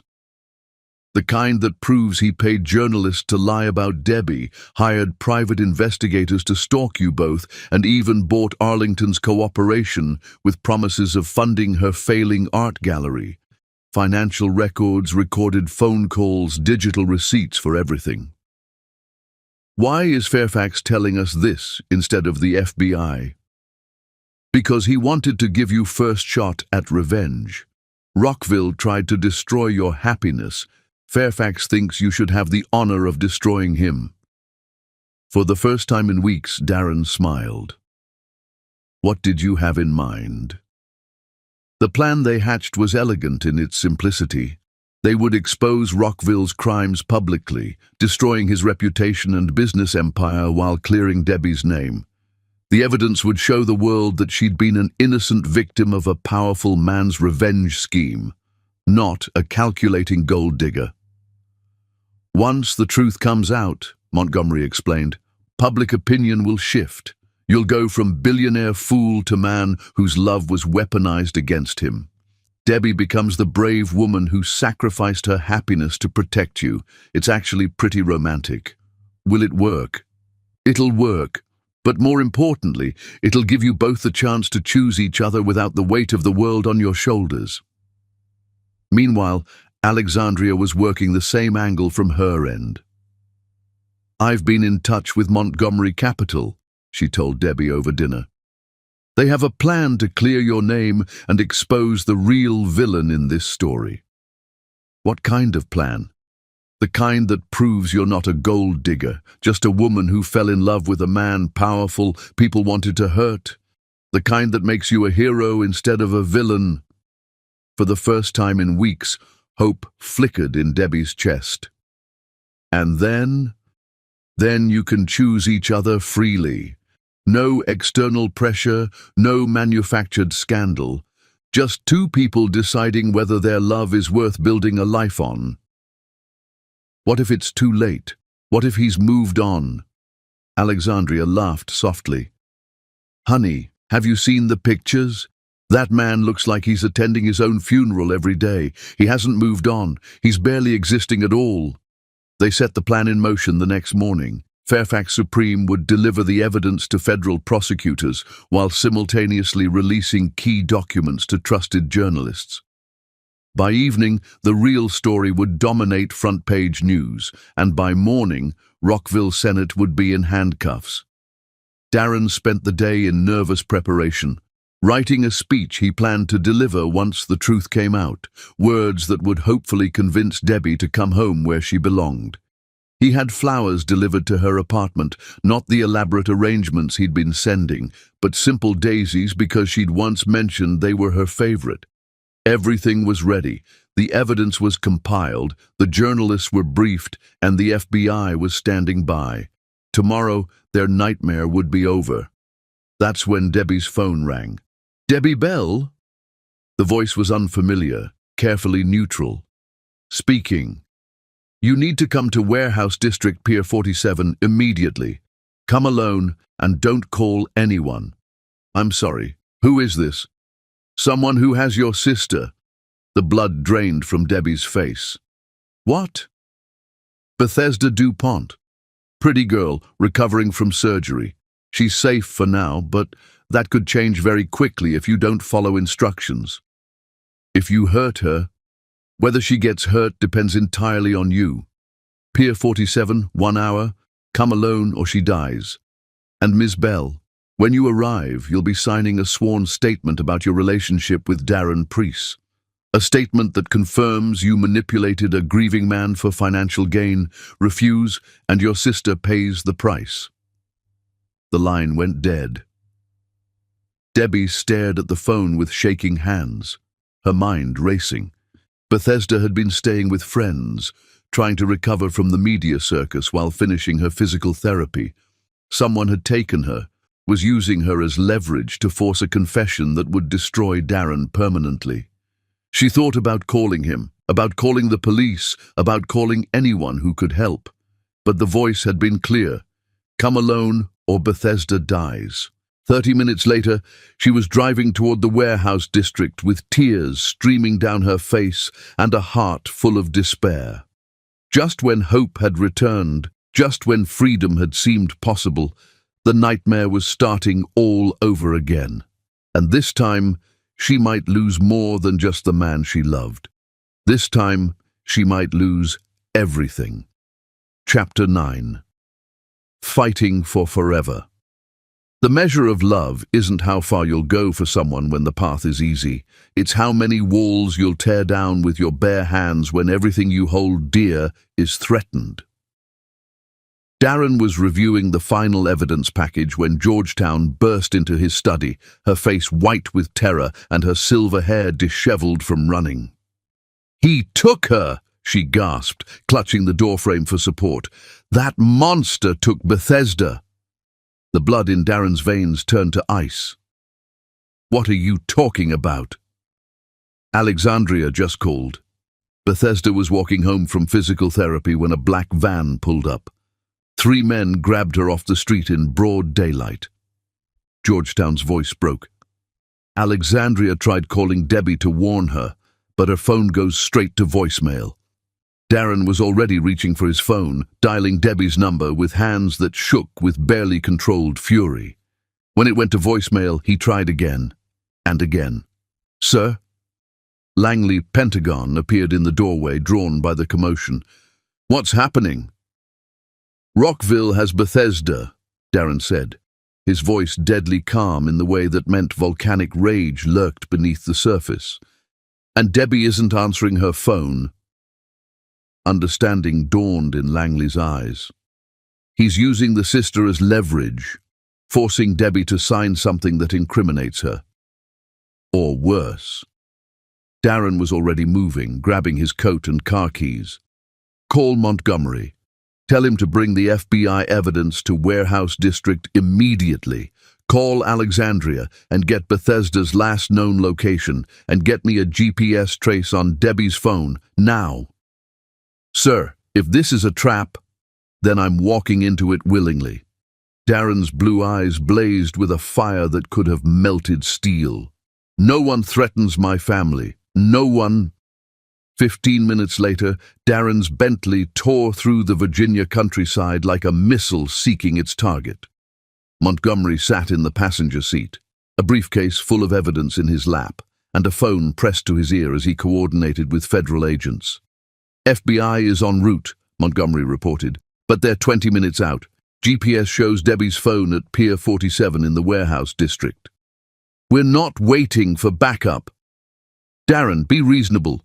If Rockville's desperate enough to kidnap someone, then every second we delay is another second that woman suffers for my sins." Darren's hands gripped the steering wheel until his knuckles went white. "I let Debbie sacrifice herself to protect me once. I won't do it again." They reached the warehouse district as the sun began its descent toward the horizon, painting the sky in shades of orange and crimson that looked like warnings written in fire. Pier 47 sat at the end of a row of abandoned buildings, their broken windows staring out at the water like dead eyes. Darren parked a block away and checked the gun Georgetown had insisted he carry. her late husband's service revolver, old but reliable. Montgomery carried a similar weapon, along with recording equipment that would capture whatever happened next. "Remember," Montgomery said as they approached the warehouse on foot, "we need evidence, confessions, something that ties Rockville to everything he's done." "I don't care about evidence," Darren replied. "I care about getting them out alive." The warehouse loomed before them like a concrete cathedral of decay, its loading dock doors rusted shut and its upper windows dark. But light leaked from a side entrance, and voices carried on the evening air. They crept closer, staying low and using shipping containers for cover. Through a dirty window they could see into a vast open space lit by harsh industrial lights. Debbie sat tied to a chair in the center of the room, her face pale but defiant. 20 feet away, Bethesda was similarly bound, a gag over her mouth and terror in her eyes. Between them stood Rockville Senate himself, immaculate in a $1,000 suit that looked obscene in the grimy surroundings. 2 armed men flanked him, hired muscle with dead eyes and expensive guns. "All you have to do is sign," Rockville was saying, his voice carrying clearly through the thin walls.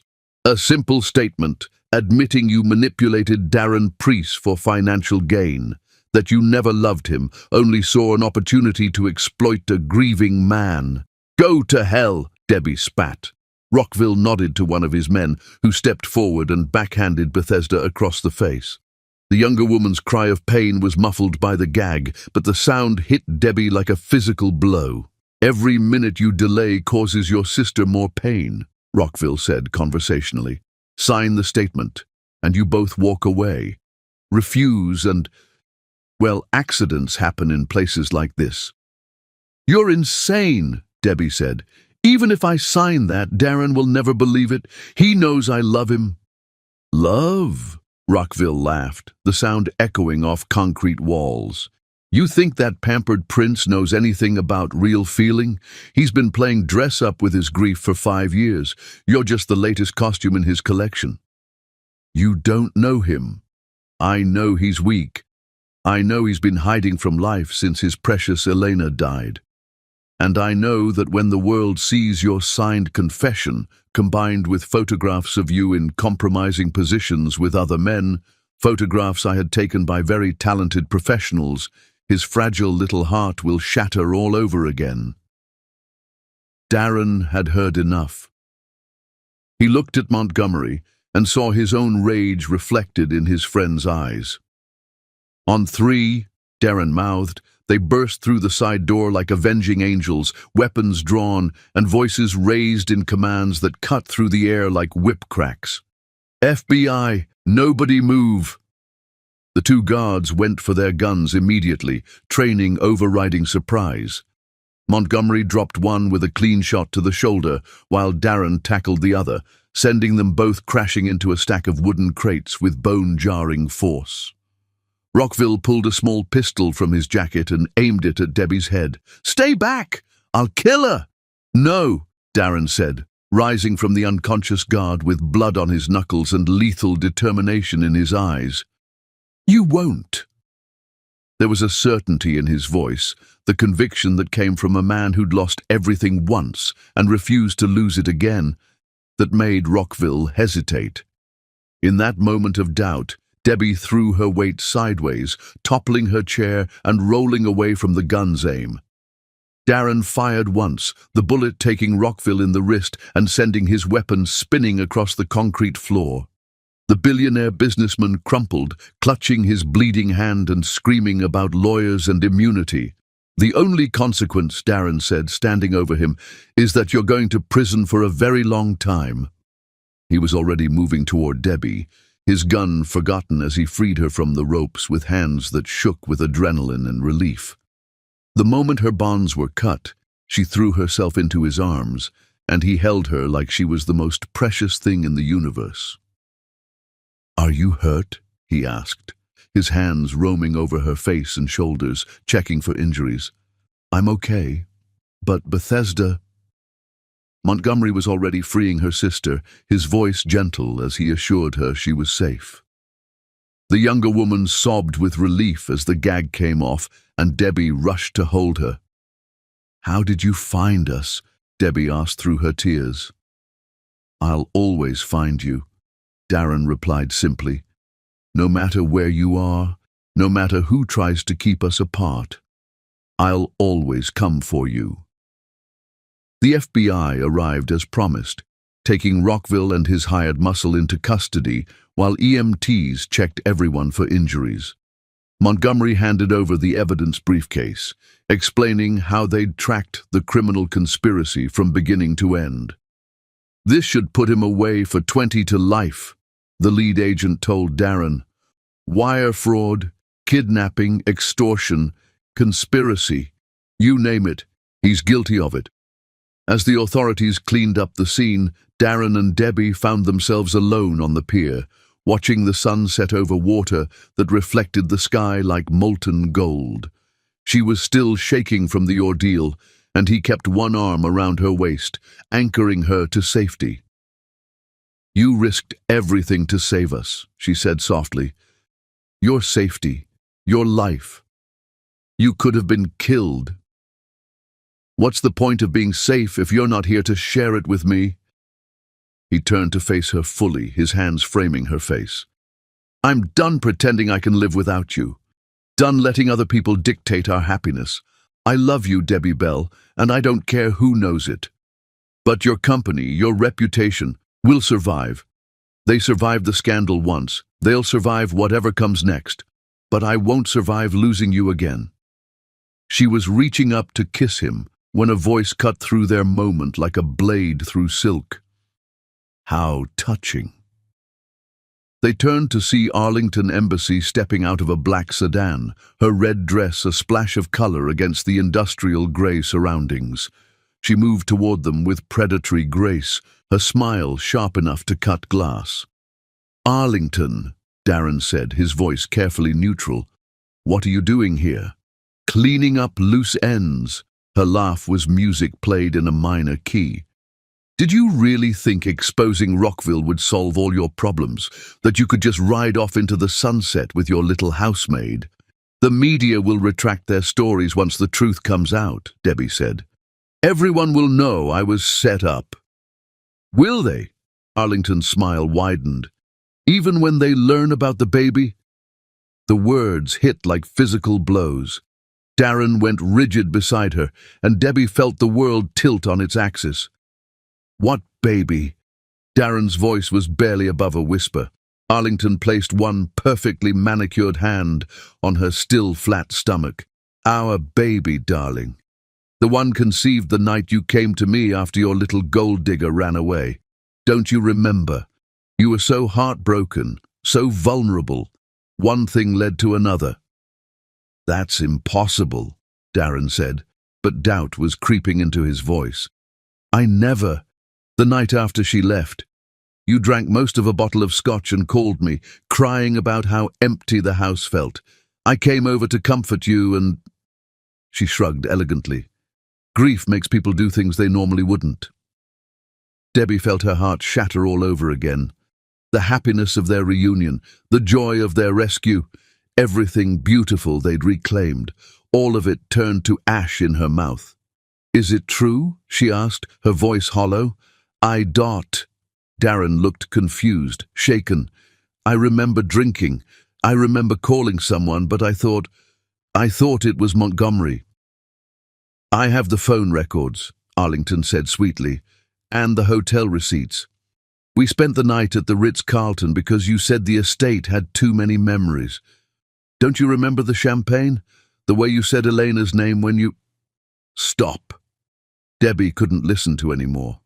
The love she'd seen in Darren's eyes was being poisoned by doubt, by the possibility that grief and alcohol had led him to someone else's bed. "I'm sorry you had to find out this way," Arlington continued. "But I thought you should know before you make any more foolish decisions about your future. Darren will have responsibilities now. To me, to our child. He can't afford to play house with the help anymore." Debbie turned and walked away before either of them could stop her, her heart breaking all over again. Behind her, she heard Darren calling her name, heard Arlington's musical laughter following her into the darkness. Just when she thought they'd won, just when forever had seemed possible, the past had reached out to claim them one more time, and this time she wasn't sure their love was strong enough to survive it. Chapter 10. The Promise of Tomorrow. The most beautiful endings are really beginnings in disguise, moments when everything broken finally finds its way back to wholeness, when love stops fighting the world and starts changing it instead. The truth arrived like sunrise after the longest night, gentle but undeniable, washing away the shadows that had threatened to consume their happiness forever. Debbie was packing her meager belongings for the second time in 2 months when Alexandria Potomac burst through her apartment door, waving a manila folder like a battle flag and wearing a smile that could have powered the entire eastern seaboard. "Put down that suitcase right now," Alexandria commanded. "You're not going anywhere." "Alex, I can't deal with this anymore. The lies, the manipulation, Arlington's pregnancy is complete bullshit." Alexandria slammed the folder down on the coffee table with triumphant finality. "Medical records, honey. Official documentation from Arlington Embassy's own gynecologist proving she's not pregnant and hasn't been pregnant in over 2 years. Debbie's hand stilled on her half-packed clothes. "What?" "Apparently, our dear Arlington has a condition called endometriosis that makes pregnancy extremely difficult without medical intervention.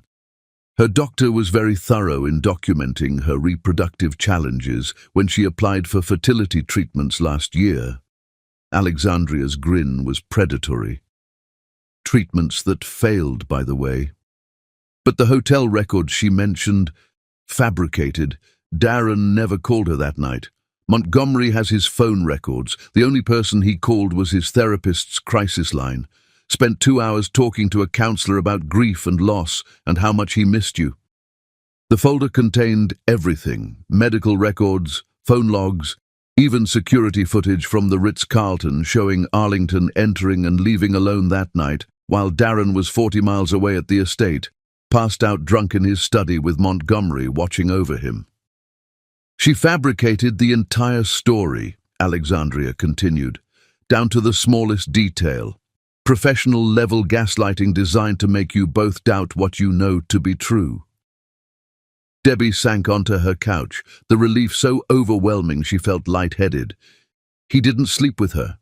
Not only did he not sleep with her, he's been systematically dismantling her lies for the past 48 hours. Fairfax Supreme is handling the legal ramifications. Apparently filing false paternity claims is both a civil and criminal matter. Where is he now? Alexandria's smile softened into something tender and knowing. "Waiting for you to come home." The drive to the Priest estate felt like a journey through a fairy tale landscape, everything bright and new and possible again. The gates stood open as if expecting her, and the gardens blazed with late spring flowers that seemed to dance in celebration of her return. She found him in the conservatory, sitting at the piano for the first time since Elena's death. His fingers moved across the keys with hesitant grace, picking out a melody that sounded like hope, learning to sing again. When he saw her in the doorway, the music stopped abruptly. "Debbie." Her name on his lips was a prayer answered, a dream made real. "Arlington lied about everything," she said without preamble. "The pregnancy, the hotel, all of it. I know." He stood slowly, as if sudden movements might make her disappear again. "I'm sorry I doubted, even for a moment. I'm sorry I let her poison what we have with her lies. You were protecting yourself. After everything you've been through, of course you'd question." "No." He moved toward her with deliberate steps, his blue eyes blazing with intensity. "I should have known immediately that it was impossible. Not because I didn't sleep with her, but because sleeping with anyone else would have been a betrayal of what I feel for you. my heart, my body, my soul, they all belong to you now, completely and forever." When he reached her, he dropped to one knee right there on the conservatory floor, pulling a ring box from his pocket with hands that trembled with emotion. "This isn't how I planned to do this," he said, his voice rough with feeling. "I had speeches prepared, grand gestures planned, but I can't wait another moment to ask you properly." The ring inside the box was different from the first one. A stunning oval diamond surrounded by smaller stones that caught the afternoon light and threw it back in brilliant rainbows. "This was my great-grandmother's ring," he explained. "She told me once that it should go to the woman who taught me that love isn't about perfection. It's about choosing each other every day, even when the world tries to tear you apart." Darren, Debbie Bell, you are the strongest, most beautiful, most impossible woman I have ever known. You saved my life, not once but a dozen times. You saw through my walls when everyone else saw only surfaces. You loved me when I couldn't love myself. His voice broke slightly. "Will you marry me? Will you let me spend the rest of my life proving that you made the right choice?" "Yes," she whispered, then louder. "Yes, of course, yes." He slipped the ring onto her finger with reverent care, then stood to kiss her with all the passion and promise that had been building between them for months. When they finally broke apart, both breathless, he rested his forehead against hers. "I love you," he said simply, "for always." "I love you too," she replied, "for everything." Their wedding took place 6 weeks later in the same vineyard where they'd planned their first ceremony, but this time surrounded by everyone who mattered. Bethesda walked Debbie down the aisle while Georgetown sobbed happy tears in the front row. Montgomery served as best man, and Alexandria caught the bouquet with triumphant flair. The ceremony was simple and perfect, vows written from the heart, rings blessed by tears of joy, and a kiss that sealed promises that had been tested by fire and emerged stronger than steel. "Ladies and gentlemen," the minister announced, "I present to you Mr. and Mrs. Darren Preece." The reception flowed like a dream made real. They danced to the same song that had played during their first magical moment in the moonlit garden, surrounded by fairy lights and the kind of love that transforms everything it touches. "Happy?" Darren asked as they swayed together under the Virginia stars. "Delirious," Debbie replied, her head on his shoulder and her heart so full it felt like it might burst. "I never knew happiness could feel like this." "Like what?" "Like coming home." 6 months after the wedding, Darren broke ground on the new Elena Rosewood Center for Pediatric Oncology, a state-of-the-art research facility that would serve as his beloved friend's living memorial. At the dedication ceremony, with Debbie glowing beside him in a way that spoke of beautiful secrets, he spoke words that finally laid the past to rest. "Elena taught me that love doesn't end with death. It transforms. It becomes something larger than ourselves, something that heals and helps and gives meaning to loss." His hand found Debbie's, their wedding rings catching the sunlight. "This center is her love made manifest, but it's also proof that hearts can love more than once, more than one person, more than we ever thought possible." The crowd applauded, but Debbie only had eyes for her husband, this man who'd learned to honor his past while embracing his future, who'd turned grief into purpose and found peace in love. 2 weeks later, she surprised him with news that made his eyes fill with tears of pure joy. "Really?" he asked, his hands hovering over her still flat belly as if it contained the most precious treasure in the universe. "Really? We're having a baby." He dropped to his knees and pressed his ear to her stomach, listening for something only he could hear. When he looked up at her, his face was radiant with wonder. "Boy or girl?" "Too early to tell. Does it matter?" "Not even a little bit. As long as they're healthy and they have your heart." and your stubbornness, and your compassion, and your brilliant mind. They spent the evening planning nurseries and choosing names, laughing about the chaos of sleep deprivation and marveling at the miracle of creating life together. When they finally went to bed, Darren held her close and whispered the words that had become their evening ritual. "Thank you," he said against her hair. "For what? For seeing me, for saving me, for choosing me every day. Thank you for being worth choosing." As spring turned to summer and Debbie's pregnancy progressed, their happiness seemed to transform everyone around them. Georgetown hummed while she cooked. Montgomery smiled more than he frowned, and even the estate's gardens seemed to bloom with renewed enthusiasm. On a warm evening in late July, as they sat on the terrace watching the sunset paint the sky in shades of pink and gold, Darren reflected on the journey that had brought them here. "Do you ever think about how different things would have been if you'd taken a different job that day?" he asked. Debbie smiled, her hand resting on her rounded belly where their child grew strong and safe. "I think about how many miracles had to align for us to find each other. How I had to lose everything to gain everything.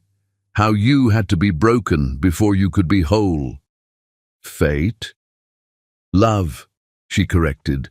"Love that was patient enough to wait for the right moment, strong enough to survive the worst storms, and brave enough to trust in tomorrow." He pulled her closer, marveling at how perfectly she fit against his side, how completely she'd transformed his world from a beautiful prison into a sanctuary of joy. "You know what the best part is?" he asked. "What?" "This isn't the ending. This is just the beginning. We have forever to discover what love can build when it's given the chance to grow."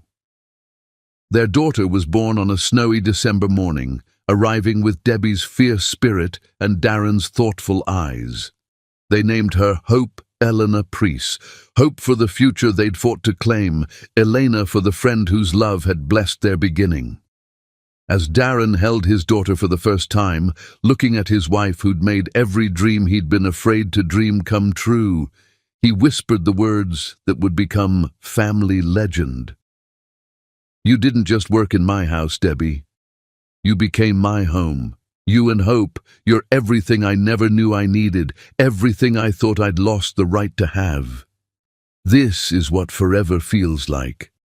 And in that moment, surrounded by love and snow and the promise of all the tomorrows stretching ahead of them, Debbie knew with perfect certainty that some love stories don't end. They just keep beginning, deeper and truer with each passing day. Their fairy tale was real, and it was theirs, and it would last forever. The end.